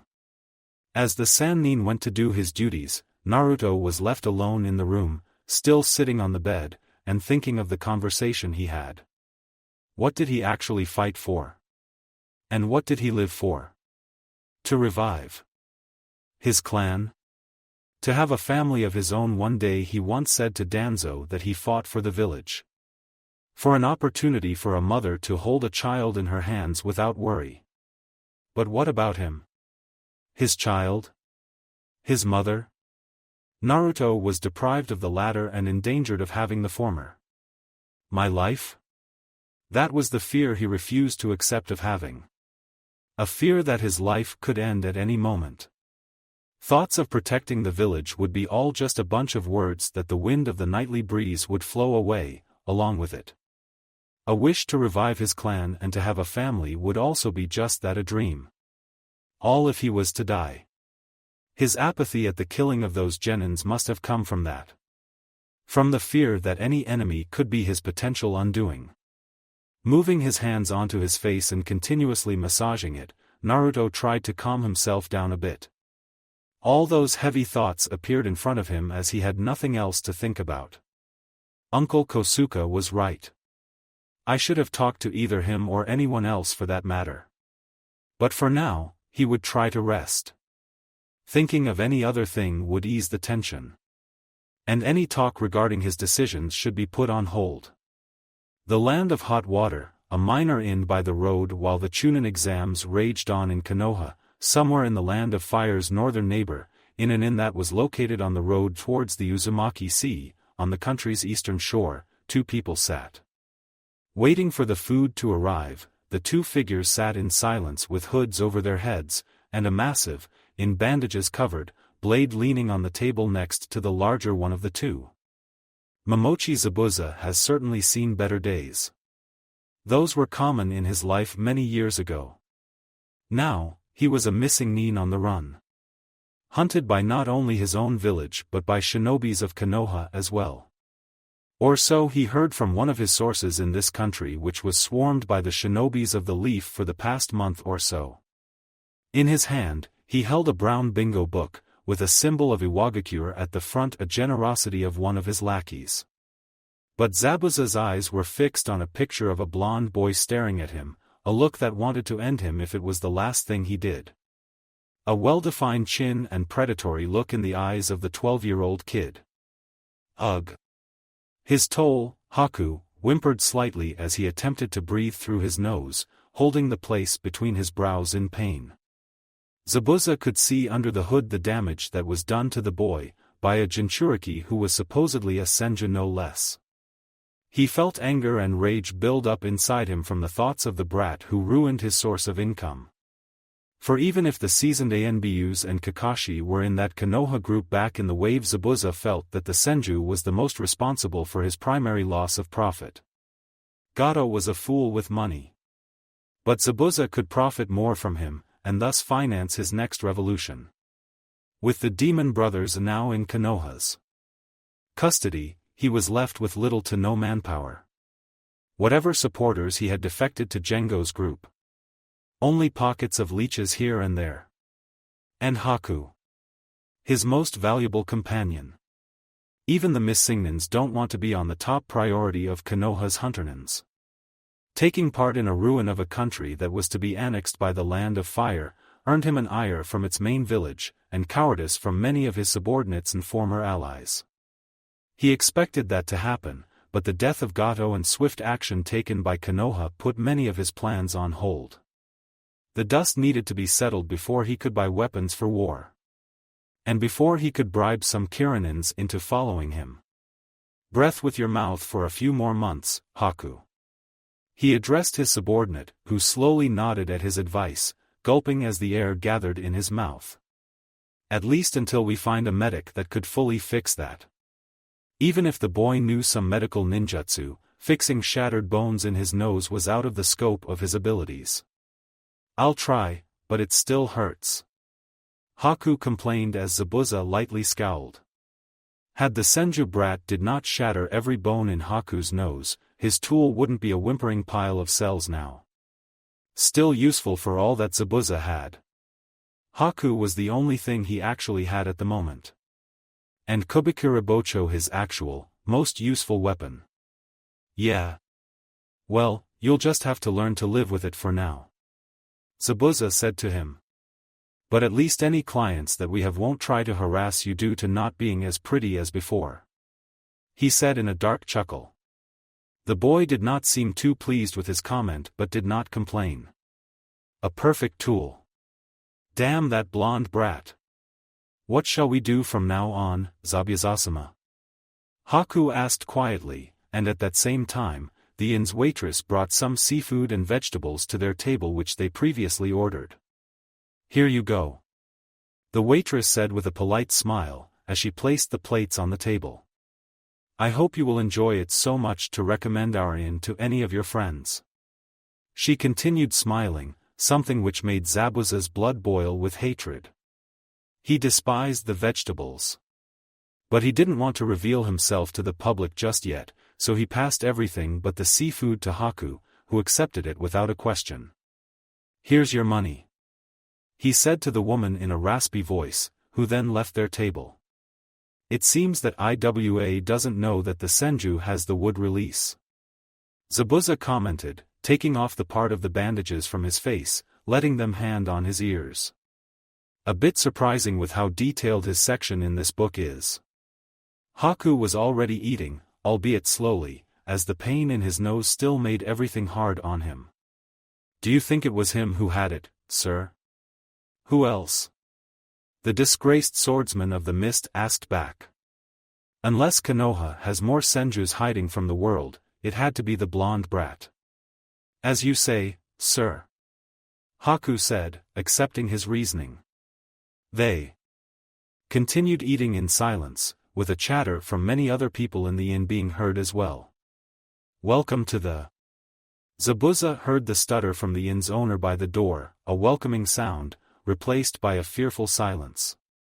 He did not lift his head, just eyes, only to see three tall figures standing there, with hoods and long cloaks covering their heads and bodies, and Kirigakure's hunter-nin masks hiding their faces. Their mysterious presence must have told the inn owner that they should not be messed with. Shit. Zabuza muttered, and Haku turned his head towards the door as well. Do you think they're here for us, Zabuza-sama? Haku asked, pulling out his needles, but not standing up yet, just as Zabuza did not either. Why else? Zabuza said lowly, his hand steadily moving to the grip of his gigantic blade, but not lifting it just yet. Why else would the hunter-nin division of Kirigakure come all the way here? Leave. A male voice from the ninja who stood in the middle of the three said. It was an authoritative voice of a middle-aged man, a true testament to his abilities as having survived all the way to this day. It sounded familiar as well. All the civilians fled the inn in an instant, surprisingly quietly and without making a hassle. The inn owner was the first one to leave. The first one to flee.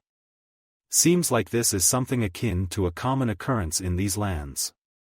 They must have known about the types of people that should be avoided. A long silence stretched through the room. The three Kirinans still stood by the door, motionless, while Haku sat the opposite of him. Again, the man in the middle stepped out forward, addressing him like he would an old friend. It has been a long time, Zabuza. He spoke as he removed his hood, revealing a long black hair, and then his mask, showing who really hid behind it. An indifferent face, with a scar over his left eye, and a sharp beard over his chin. Tsurugi. Yagura's most loyal dog. Zabuza snarled, standing up and pulling the Kubikura Bocho with him. The bandages that hid the blade were discarded as he swung it. And those that he removed from his face were still left hanging by the side of his cheeks. His sharpened teeth were clenched into an angry snarl. The anger that has boiled up in him from reading about the Senju brat, was now directed at the man that stood a few feet in front of him.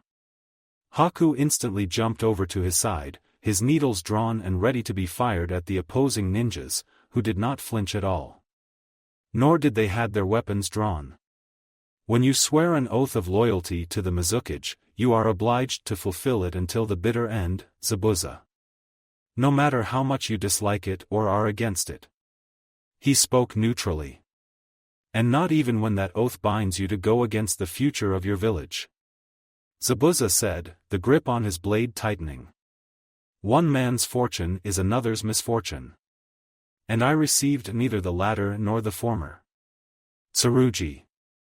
Stated neutrally on the surface, but the pride in those words was visible. Zabuza looked at the man in front of him. A man who served Yagura, even with everything he has done. He wanted to end him like noon else. But his body language made him stop in his thoughts. I assume you are here for something important than just to catch up with your old underling. Aren't you? And Zabuza saw the man smile a bit. Actually, I am here to catch up a bit, Zabuza.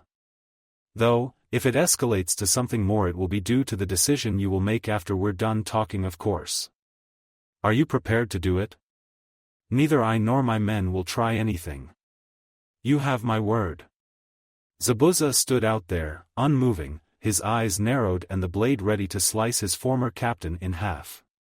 But he knew Tsurugi very well. And he knew that Tsurugi knew him very well too. He wouldn't come here with just two other men. Momochi did not know if there were more ninjas with him. And Yagura wouldn't send anyone to talk either. Then speak why you're here. Zabuza said, impatiently, still not lowering his sword or letting his guard down. Tsurugi wouldn't play any of Yagura's treacherous games. The only things he's interested in is order and steel. I believe I should start from the beginning then. Tsurugi said, moving to sit on Haku's place on their table. Are you going to stand there or are you going to sit as well? He said, a bit annoyed in his authoritative voice. Know that you will be the first one to die if this is some sort of trick, Tsurugi-senpai. Zabuza warned, sitting down on his seat, his blade still held firm in his hand. Tsurugi gave a quick snort, but his gaze softened. You know that if I give my word I would sooner die than walk over it. All too well. Zabuza said, bitterly. We've been shadowing you two for at least a week already. Tsurugi began, straight to the point. Zabuza was displeased as he heard that. He's bluffing. Then why didn't you approach me sooner if you just wanted to talk? The grip was tightened once again, and Zabuza was ready to strike. His former captain, however, did not even pay attention to that. Only looking him with amusement in his eyes. What is he thinking? The ANBU captain ticked the table with his finger a few times before giving his answer. That is because we had to contact someone who wanted to see you as well. He continued ticking the table, albeit at a slower rate. And as Tsurugi said that, the door of the inn opened once again. A person that Zabuza knew even better, entered, surprising the former Kiranin. You! Zabuza spat out, rising up from his seat. But the willingness to slash someone quickly dispersed, with the grip on his blade finally being released, and the blade falling down on the wooden floor, making a hole in it once it fell down. Any fight against this person would end in his undoing even with Haku on his side. Konohagakure no Sato, the Hokage's tower, October 10. Hiruzen exhaled. All the smoke from his mouth in the direction of his rival and former friend, Shimura Danzo. A blow of wind around his head dispersed all the smoke, revealing his stern face, with his visible eye narrowed down. With how much you smoke, sometimes I wonder how you manage to live to this day, Hiruzen. Danzo said, leaning back on the couch in one of the rooms within the tower. It was a room specifically designated for these types of conversations. But also for the meetings between the elders to decide the actions which would shape the future of the village. A specialty of my clan, as you should know by now. Hiruzen replied. Wisdom comes with age. Though it seems it bypassed you. Danzo snorted at his words, closing his visible eye and speaking without any worry in the world. If it wasn't for me, your wisdom would have destroyed this village ages ago, old friend. I would say it is the other way around. Hiruzen stayed silent, staring at Shimura, with disdain in his eyes. Does that help you sleep at night? He asked him. There were many things that annoyed him in regards to Danzo. And they all boiled up in him until now. Why would I need help, Hiruzen? Danzo asked, almost with a mocking tone, opening his eye. Unlike you, certain decisions I have made do not trouble me that much. Hiruzen hated that tone of his voice. Ordering the destruction of the Uchiha clan never troubles you? He asked him with narrowed eyes. It took him a long time, but in the end, Hiruzen realized how low he has fallen into Danzo's ploy.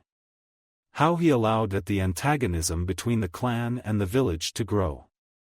All because of his own prejudice, and the lack of will to overcome it. Doing nothing to prevent the coup in the first place is your burden, my old friend. Danzo said, leaning forward and resting his hand on his knee. Speaking evenly, and harshly. Don't try to pretend that their demise didn't ease the pressure on your shoulders. If you really wanted, you could have talked to Fugaku when there was a time to stop the coup. It seems to me that you did adopt certain lessons from Tobirama. Though you chose to not act on them for the most part.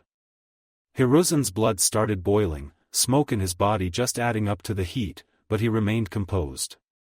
Though his voice carried the venom he contained. I said it before, Shimura, and I'll say again, remember why Tobirama sensei? He didn't finish the sentence as Danzo cut him off, raising his voice, but not to the borders of a shout. Why he and Shodaisama created the village in the first place, and why he chose you as his successor and not me. He finished. And have you found the answer to those two questions? Hiruzen asked, and Danzo gave him a sly smile. A smile that he would only show in front of him when they were alone. It was never present on the meetings, whether the official ones with the feudal lord or the clan heads. Just when they were alone. I knew that ages ago, but it seems you didn't. The Sandame's silence propelled Danzo to continue. You always prided yourself at being the chosen successor of the legendary Senju Tobirama, as the greatest carrier of the torch known as the Will of Fire. But tell me this. What have you done to preserve the Senju clan, besides giving Senju Naruto what belonged to him in the first place? Huh? If you want to blame me for the decimation of the Senjus, then you found a wrong person for that. Ryuzen retorted, sternly. Shimura hummed. His tone was saying he didn't believe him for a second. You allowed the clan to be reduced to 2 members. With only one having the ability to continue it into the future. I wonder what would Shodaisama and Nidaimasama say to that. Didn't they created the village in the first place, just so the children of their clan could grow from being children, and not to die as one? Created a village so their clan could prosper as well. You took their words for granted, old friend. Most of the clans prospered from the village. Most. But Senju's did not. Hiruzen knew the answer, as he was troubled by that for many years. But don't worry, I don't blame you for that. Most of them brought their doom on themselves. But neither of them would want for the future of their clan to become one of your slaves. Sarutobi spat. The real reason for having this conversation was approaching, but he wanted to put an end to this debate with his rival. Have you grown so senile to think I would turn Naruto into one of my emotionless puppets? He asked back. You don't know me at all. I'd rather not risk it. Yet he still needed him. And I know you all too well. Don't think I forgot how you tried to snatch Kakashi into your service after Minato died. Danzo may have employed plenty of unethical methods, but Hiruzen knew that the man truly loved the village despite everything. He hummed again, ignoring his comment. And why Tobirama chose you as his successor and not me? Danzo repeated that question, looking at the ceiling of the room they were in. Image.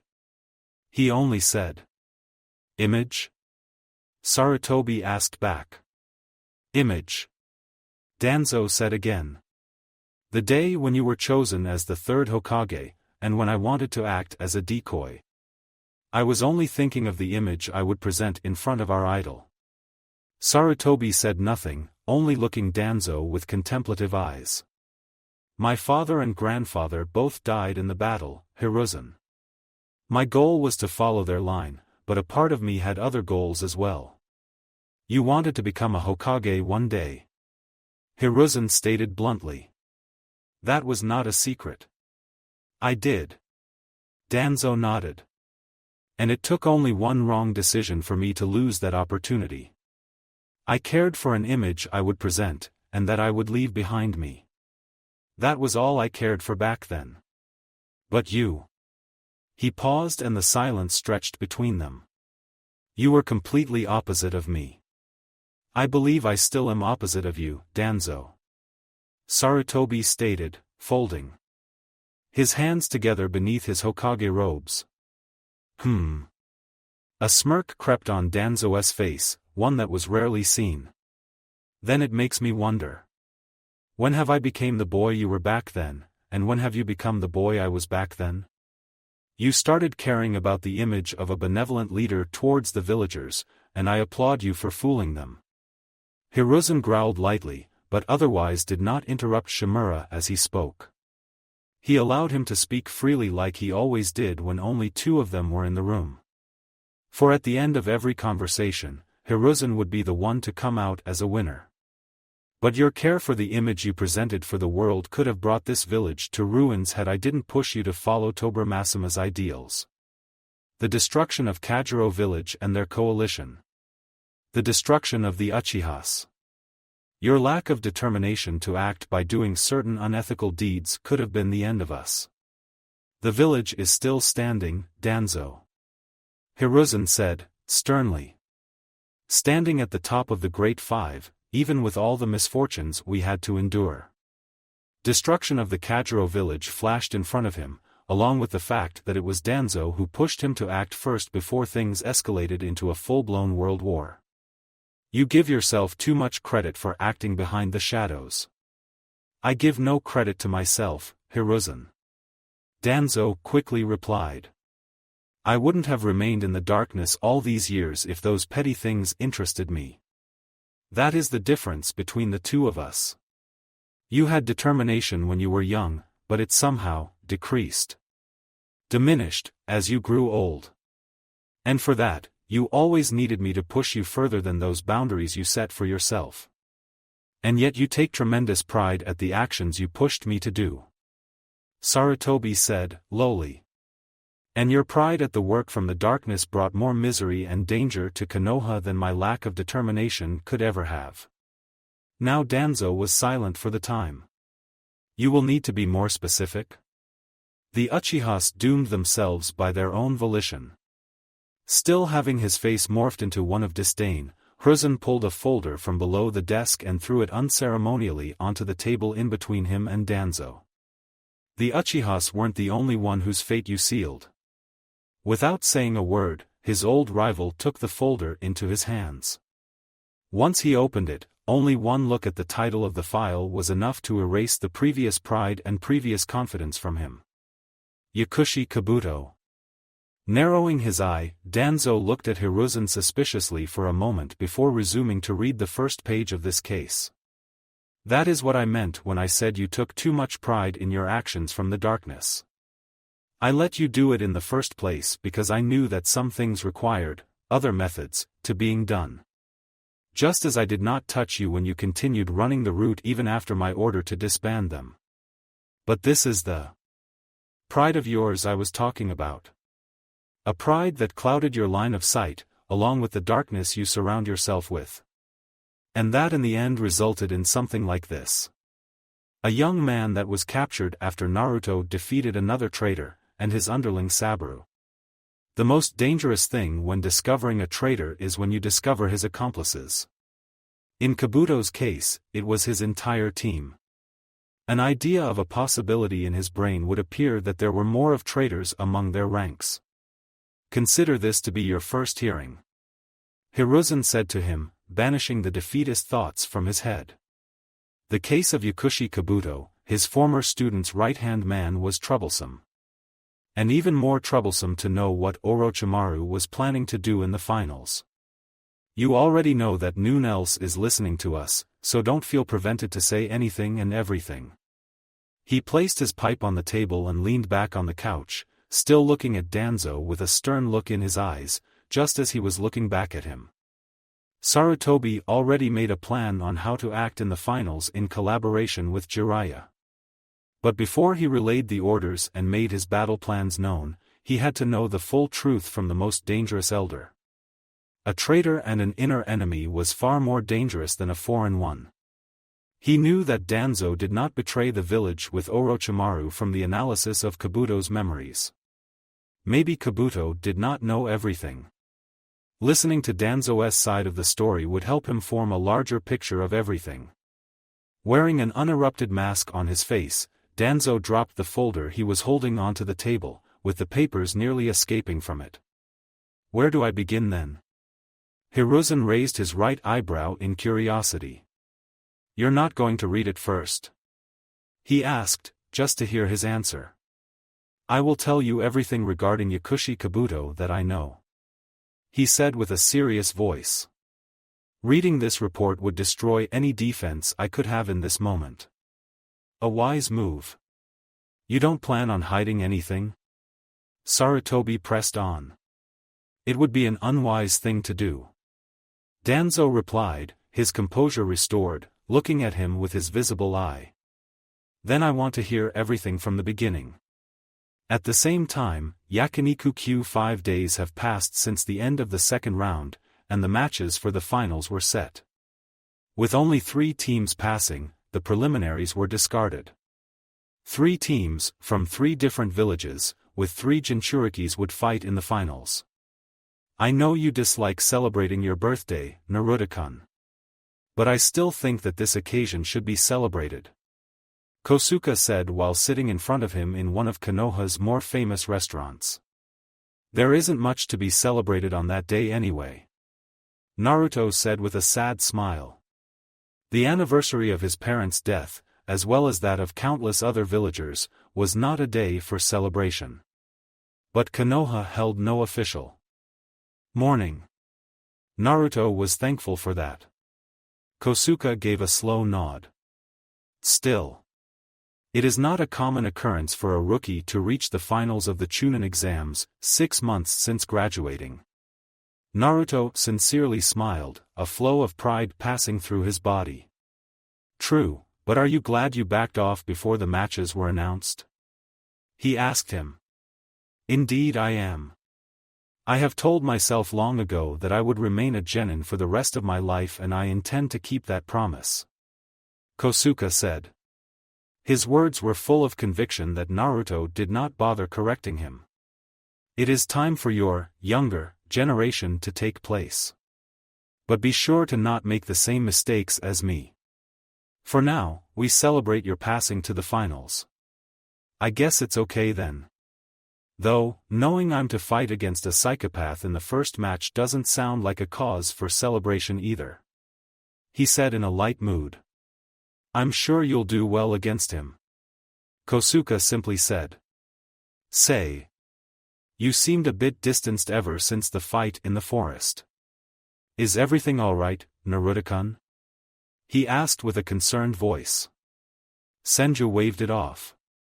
The conversation he wanted to have, initially, was at the end of his head now. His mind constantly drifted onto the upcoming fight he was to have against Gaara. The Tsuna's Jinchuriki did not hide his excitement at the prospect of having to fight against him. And it made Naruto puzzled at why he was like that. Being a bit detached or unstable was not to be surprising, as Gaara was a Jinchuriki. But his maniacal grin would forever remain imprinted inside his head. I could have ended up like him. Naruto-kun? Kosuke said, waking him from his musings. Oh. Sorry, I got a bit lost in my thoughts. He said with a shaky smile. But Kosuke did not seem convinced. Really? I'm not angry or anything, but I wanted to ask you that. You seemed a bit detached ever since that fight back in the forest. He did not talk to him much even while they were in that tower. Naruto spent most of his time in his room, reading some scroll in regards to Fuinjutsu, or talking to Kakashi-sensei and Sasuke. Kosuke sighed. I thought you wanted some free space from the outside pressure, so I wanted to avoid annoying you with my advice. You wouldn't annoy me. Naruto quickly said. The words escaped his mouth like never before. He felt almost insulted for his surrogate uncle thinking that. But yeah, I wanted some free space, so much that I thought even you wished to have the same. I mean, I did go against your ideals back there. He said with an apologetic look in his eyes. You didn't go against them, Naruto-kun. You simply followed your own ideals when you made the decision to take those genins prisoner. He said in a quiet tone. The restaurant wasn't filled with people just yet. But it was going in that direction. An evening was approaching and more people would fill the space in no time. My ideals? Naruto asked him. He wasn't sure what his ideals actually were. The will of fire? A survival? Your ideals. Kosuke nodded. Even when you were much younger, back in the days when I started being your caretaker, I noticed a certain, rebellious, spirit in you. You would listen to what I told you from my own perspective, just as Hiruzen and Jiraiya did. But you would always take it with a grain of salt. I did. It wasn't until I saw how you wanted to deal with those genins in the forest that I realized how similar you are to your ancestor. The pressure from the Akatsuki has its role as well, in shaping your worldview, that is. In what way? Naruto asked warily. At first, both Hiruzen and I were worried you would become too antagonistic towards the villagers as the result of your interactions with them. That was on them, not me. He said right away. Of course not. Kosuke smiled as he replied. You never went that way. But ever since you returned from your mission from Uzushiobikure, and when I was placed on your team we have noticed you becoming much more paranoid as the time went by. The looming shadow of the Akatsuki is responsible for that, as I said. And you think I'm similar to my great-grandfather in that regard? Naruto said, understanding what he wanted to say. Senju Tobirama was a paranoid man. Naruto knew that even better as he read many of his notes in his secret library. Indeed. Kosuke nodded. As he was pressured from the enemies of his clan back in the Warring States period, so are you now. As he was worried about the survival of his clan, so are you for your own life and the future of the Senju name. Naruto remained silent as he digested his words. I haven't gotten a compliment like that in a long time. He smiled as he thought it inwardly. It's certainly not a bad thing to be similar to him, as I already know you must have had access to his writings. Kosuke said, seeing his reaction. But be careful with how you thread in the future, Naruto-kun. I won't be here forever to pull you back if you fall too deep. Why are you talking like you're about to die tomorrow? Naruto asked, annoyed. You never know. Kosuke smiled as he stood up to leave. I have some errands I need to finish, Naruto-kun. See you tomorrow when our training should begin again. He evaded answering directly, but Naruto let it go. Jiraiya hid some things, and now Kosuke did too. Yeah. See you tomorrow. He said before the silence stretched between them. Let them have their secrets. And I'll have mine. As he sat there in the restaurant, alone bearing the other people in the large establishment, Naruto thought back at the conversation he had. And even further to the match he was to have in the finals. He knew nothing of Gaara's skills, but he could guess that the auburn-haired boy was not a person to be played with. All the other opponents he fought until now were predictable at best. And that was a problem with Gaara. He was unpredictable. That much Naruto could see from the 2 times he saw him. A maniacal grin directed at him didn't sit right. There were plenty of people who wanted to fight someone else, but Noon emanated such an aura. An aura of hate when doing so. If he hated him for the clan name he carried, it was even more foolish and out of place. Despite all of his faults, Senju Hashirama did not sell the One Tail to Tsunagakure. They captured it themselves. But his chakra on the other hand. Naruto could feel it was intertwined with his Biju closely. No balance existed in Gaara's chakra pathway system like it did in Naruto's.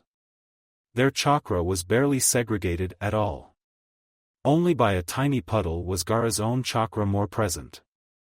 But as Gaara's unhealthy gaze lingered onto Naruto, so did the feel of his chakra. I wonder if that's how villagers of Konoha felt about the presence of you and your hatred directed towards them. Naruto said to the fox. Shikaku and that brat are completely unlike me. He growled in a bored manner. I'd wager there's more to their interest in you than just horny lust to fight. There? Naruto repeated. Now that you mentioned it. Do you think the One Tail, or Shikaku as you call him, has taken complete control of Gaara's body? Naruto appeared in front of the Kyuubi, looking directly into his eyes, gouging his answer. Doubt it. The fox only said, looking at the iron bars in front of him, while ignoring Naruto's physical presence at that very moment. Not even Shikaku is that stupid. He most likely got some sort of emotional control over that kid.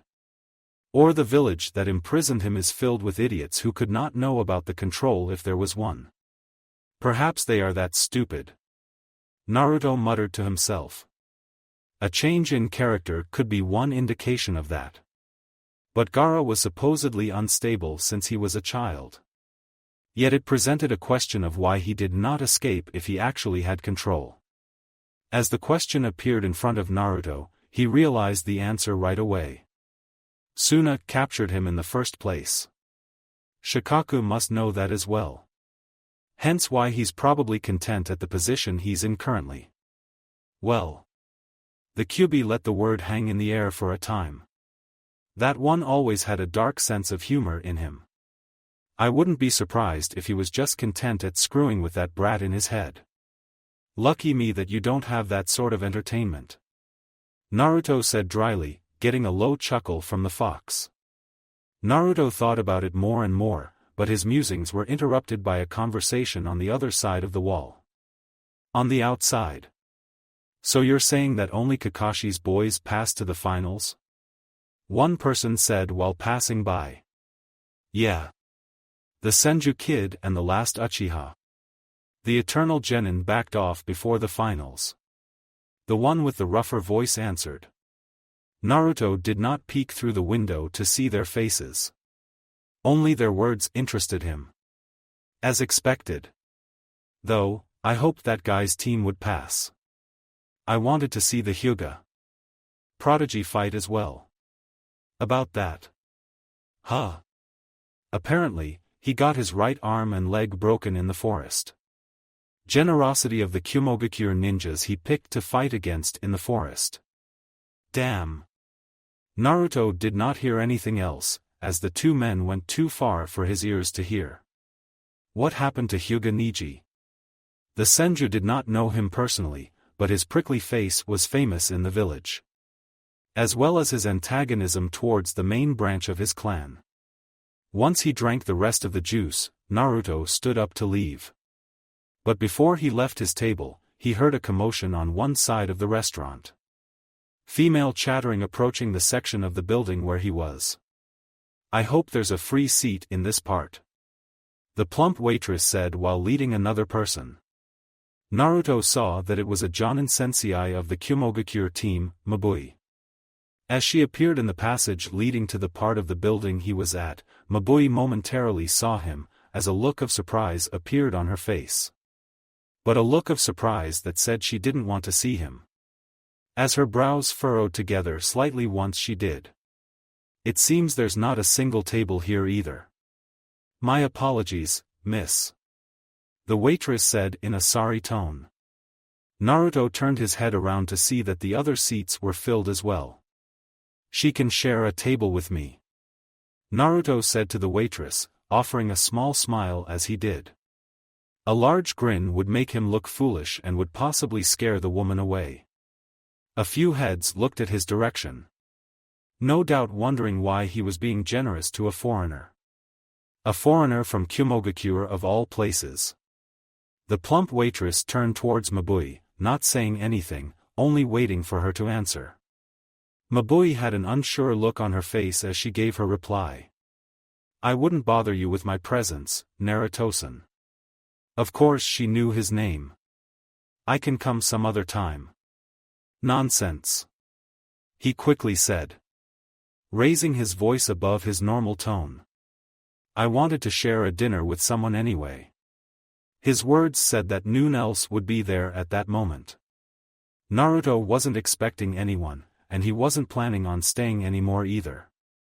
But the presence of the Kumo woman who must have known something about him, before the truth was revealed, was an opportunity he would not miss to investigate. Well. She said, allowing a small smile to morph in her face. If you don't mind. She said as she sat down.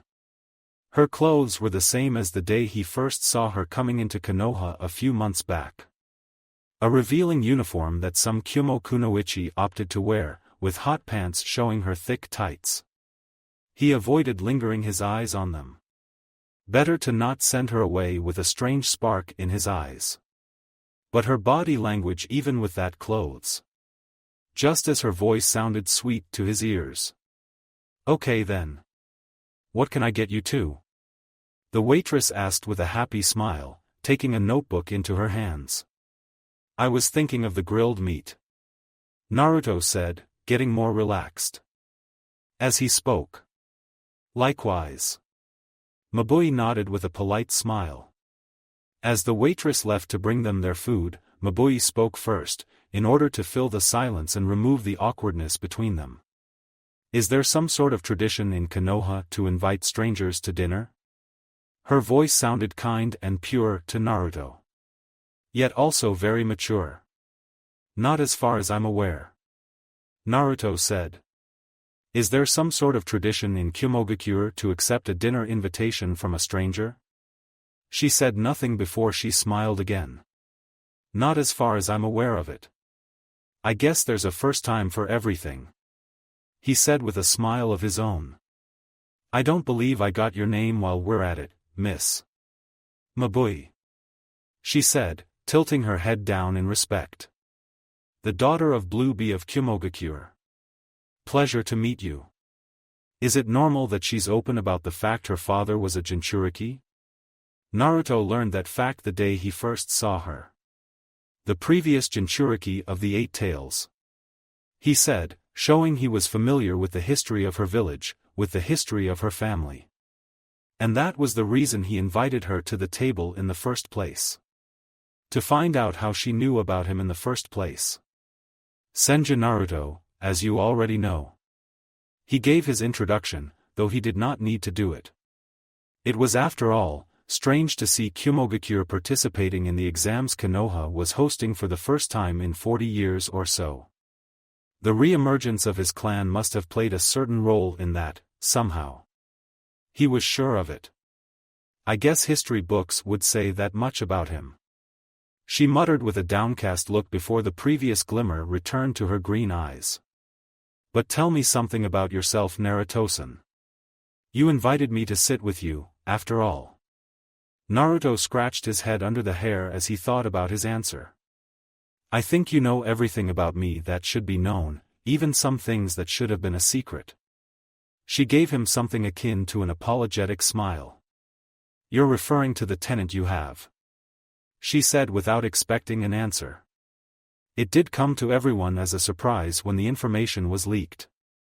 Sometimes I wonder about Tsuchikage-sama's reaction, given the fact he was the one to reveal your identity to the world. But he must have to get it from somewhere, no? He asked back.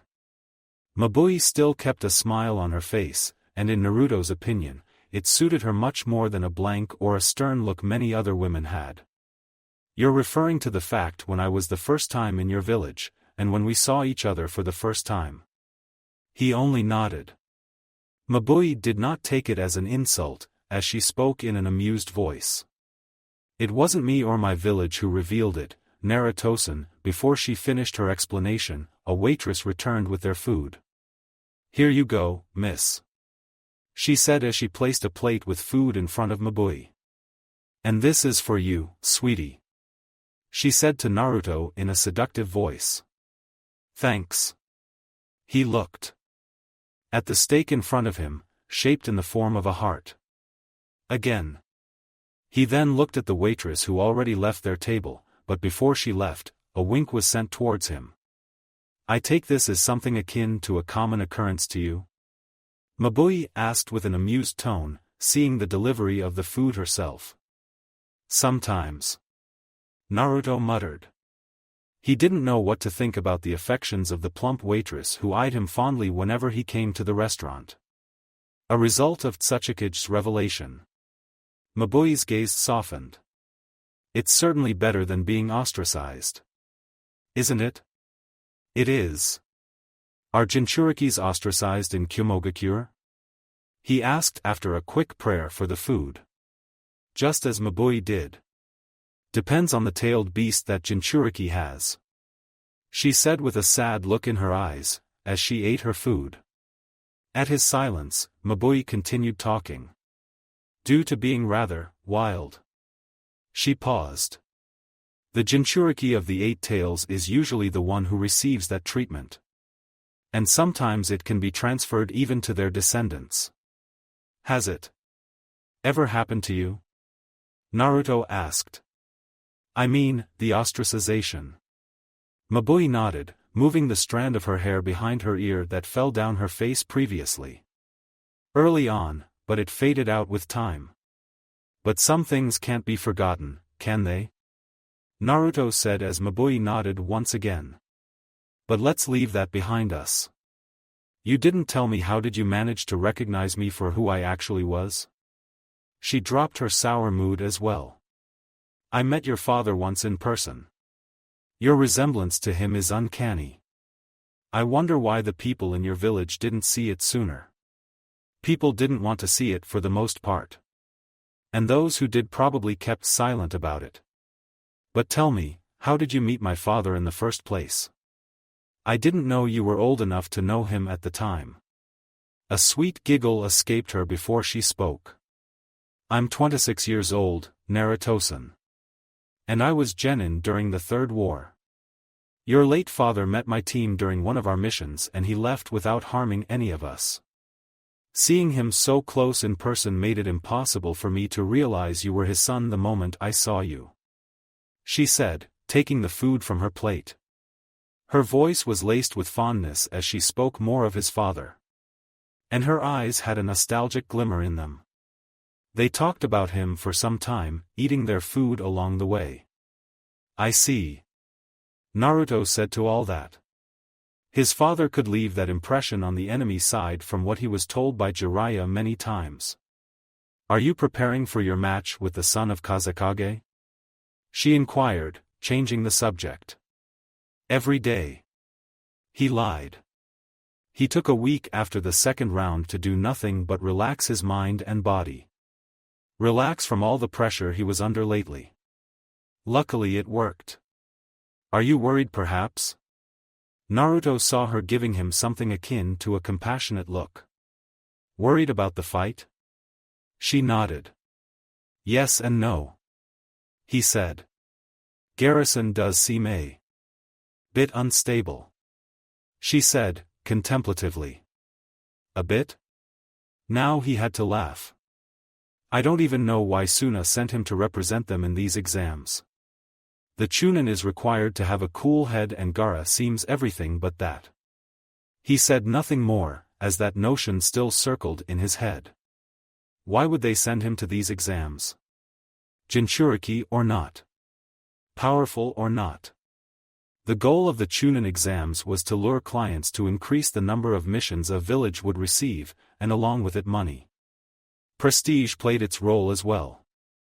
Not passing to the finals was probably better than to have a ninja embarrass the village in front of the nobility and clients. Stories about the unstable son of the Yondaime Kazekage have been circling around in Kumogakure for years. Mabui said, waking him from his musings. I was surprised to learn that Suna signed him in. From what I know, he isn't on the best terms with his father. Indeed he is not. Naruto said. Even if he was the one who made him a Jinchuriki in the first place. He was. Mabui nodded, but then gave him a look that said she wanted to say something to him.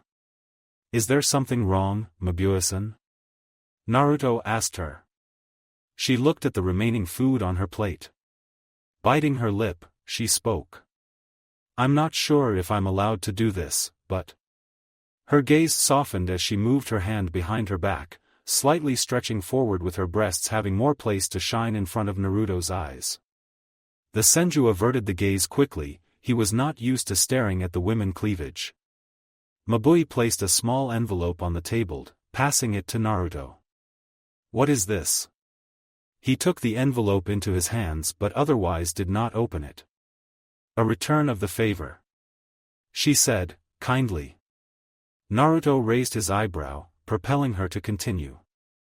As I already told you, your father spared me and my team many years ago. And as he is not with us, unfortunately, I would like to repay that favor to his son. He began opening the letter, with the first page of a few sheets of paper that were stuck together having Gaara's profile. Didn't you say that you heard only stories about him? Naruto asked, wary of the information. Well. Mabui said, still having a smile on her face. Plenty of stories did circle around, and the Raikage gave me this information just in case he was signed in for the exams as your village and Suna are allies. I see. He wasn't fully convinced. But won't this put you in a bad spot with your Kage if he found out? Naruto said in a hushed tone, before turning around to see that Noon was overhearing their conversation. Everyone else in the restaurant was engulfed into their own meals or their own talks. What he doesn't know won't hurt him or harm me. He couldn't see any sort of deception in her. Her body language was relaxed. Perhaps the sound of her sweet voice clouded his judgment, too. He rarely received any sort of affection or a gift from the fairer sex. "Then I thank you for it," he said with a genuine smile as he could muster. "Think of it as a birthday gift, if you'd like." Naruto's first instinct was to say he doesn't celebrate it, but Mabui's generous gift was too good to ruin such a moment. "Thank you," he said once more. Mabui smiled in content. "I think I should be going. My genins must be wondering where I was all this time." She pulled a wallet from her pouch, intending to pay the food for herself. "Oh. Don't worry about that. It's my birthday after all." Naruto quickly dismissed her action. He invited her to his table after all. "In that case, I should be thanking you for the lovely dinner, Naruto-san. Until the next time," Mabui said, bowing down slightly in respect. "Until the next time," he replied as well. As Naruto watched her leave, his blue eyes followed the movement of Mabui's legs. High heels and hot pants. Revealing clothes and generous gift. All of that made a strange feeling to morph in his chests and stomach. Were her tights always that ample in size? His eyes weren't the only pair who were watching them, as many other men in the restaurant did as well. Well, those that didn't have a female companion with them, eyed her legs. Looking at the small papers in his hands with the information regarding Gaara, Naruto saw that he even had a bloodline. Magnet release.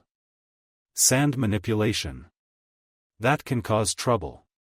Magnet release and the sand manipulation could have been expected as his father was said to possess the same ability. Already he could imagine the sand being stuck in his eyes and every part of his body. He remembered reading that the Jinchurikis of Iwagakure, legendary Han and Rashi, could use the bloodline they had gained from their respective tailed beasts. "Even I could have told you that," the Kyuubi commented. "Then why didn't you?" "You never asked," he simply replied. "At least I know Mabui wasn't lying or trying to trick me then. Repay of the debt, or no. She was from a foreign, and on plenty occasions, hostile village. Time was needed to build trust between them. And in the existence of both Kyumo and Konoha, no such thing was built. If anything, any sort of opportunity for that caused the relations between the two to deteriorate even more. In Naruto's case, the approach towards Kyumogakure should be disdainful as it can get. Both his grandfather and great-grandfather died as a result of the fight against them. Yet even with those things in mind, he didn't see Mabui as a hostile person. Or a distrustful one. Perhaps honor exists even in her village, even if many in Konoha, including him, refuse to see it on broad daylight. "It seems your mind says no, but your worm says yes," the Kyuubi said with a hint of amusement in his voice. "Fuck you." Naruto knew what he meant in an instant. Perhaps he thought that way due to a lack of the older female figure in his life. Whatever the case was, he returned to finish his food, while the Kyuubi continued to poke him occasionally with his wise thoughts. Can Shikaku give his Jinchuriki ability of magnet release? Naruto asked the fox. Though he knew the answer already. He has it himself, so it is obvious since the brat has it. The fox said with barely any interest in his voice. "Say, what is your ability then?" "The one you can pass to me." The Kyuubi said nothing to his question. "Come on, it has to be something powerful like you are." He tried to gouge the answer from him, speaking with half-snickering voice. But the fox was obviously not very keen on answering it. "You're already using it to some degree." Now it was Naruto's turn to be silent as the fox spoke in a growling tone. "I call it, negative emotion sensing." 1. Konoha Cemetery was a silent, yet elegant place. The grass was trimmed and everything seemed clean. The academy students did a good job of managing the place. Naruto recalled his academy days when his class was tasked with cleaning the cemetery. Located on the edge of the village, and constantly having ANBU guards at night patrolling the place, the cemetery was not very large in space. It was large in value. Heroes of Konoha from the previous wars have been buried here, including his parents. Their graves were located in the first row, both beside each other. Before being allowed to enter, Naruto had to talk to the guards. There were approximately 5 of them. One ANBU team. His birthday was not a day to celebrate but to mourn. Mourn for the countless villagers that died on that day. During the day, he avoided going to the cemetery. Better for him not to cross someone who lost a person dear to them in that attack during their time of grieving. For years he did not take abuse from others. And he wouldn't do that today or in the future. Naruto placed a bucket of flowers near the tombstones of his parents' graves and remained standing there for some time. This year was the first time he came to the cemetery on the anniversary. Every other year he would stay at home and there mourn in peace. He didn't want to meet other people on that day beside the graves of their loved ones. In grief, people tend to make irrational mistakes. He wondered if they would be proud of the man he was becoming. Things would be easier if either of them was here. He had people close to him, but none of his own blood. Just like the other bodies in the cemetery weren't of their blood. An idea to build a shrine to them, as well as to the rest of his clan, has come to mind. It's hard to believe that 13 years have passed since that day. Voice of the Second Hokage spoke as he walked slowly towards him. Sometimes I'm happy that I wasn't in a position to realize it back then. Naruto replied with a sigh. Hiruzen hummed as he stood to his right. It happened, may it never repeat again. They stood there in comfortable silence. Only the sound of the night, owls, and the occasional distant voice from the center of the village was heard. Why did you came this late? Naruto asked him. He thought he would be the only one here, besides the guards of course. I came to visit my Biwako. She is buried here as well. Besides my niece. Naruto's eyes widened as he heard that. But the old man did not look resentful at that moment. Instead, he wore a sad smile on his face. The same smile he had on him as he turned towards Naruto. Don't fret yourself, my boy. I'm not like many others in that regard. Sorry. Naruto said, ruffling his hair in annoyance. I've been drowned in my own thoughts that I forgot you lost wife on this day. Don't blame yourself for anyone's death on that day, Naruto-kun. Some things are just meant to happen. Their death wasn't supposed to happen. Naruto knelt down and began clearing the dust off the stones that has gathered over time. Indeed they are. He wondered why he was never told from the old man's mouth that his birth was interrupted by a third party. I came here because of you as well. You know you can talk to me anytime you have a problem. Sarutobi said, addressing Naruto with both kindness and seriousness. Because he still saw him as a child. Naruto dismissed his concern. I have already dealt with it, so no need to worry. Sarutobi sighed. Starting to get reclusive again, aren't you? A temporary phase at best. He said with a shy smile. Then I'm not sure if I'm supposed to give you this. He pulled a scroll from his robes, holding it towards Naruto. The result of the investigation of memories from those 3 genins has arrived. That made Naruto interested right away. And? He asked as the silence stretched between them. A feeling that they were in their grasp appeared in both his body and chakra. Read it once you get home. You have a detailed report stored in there. But it is only a confirmation of what we already know. So when are we going to act against them? Naruto asked. The anticipation that was built up in him allowed that question to escape from his mouth like nothing. The Sandame's eyebrows rose up as his gaze fell upon the monument to the will of fire. A monument that looked at the graves of its followers. Eternally guarding them. Not for a long time, I'm afraid. We have other things to deal with first. Those can come later. So there is something important they are hiding. What things exactly? He asked slowly, hoping the answer would finally be delivered. But the old man did not give the answer.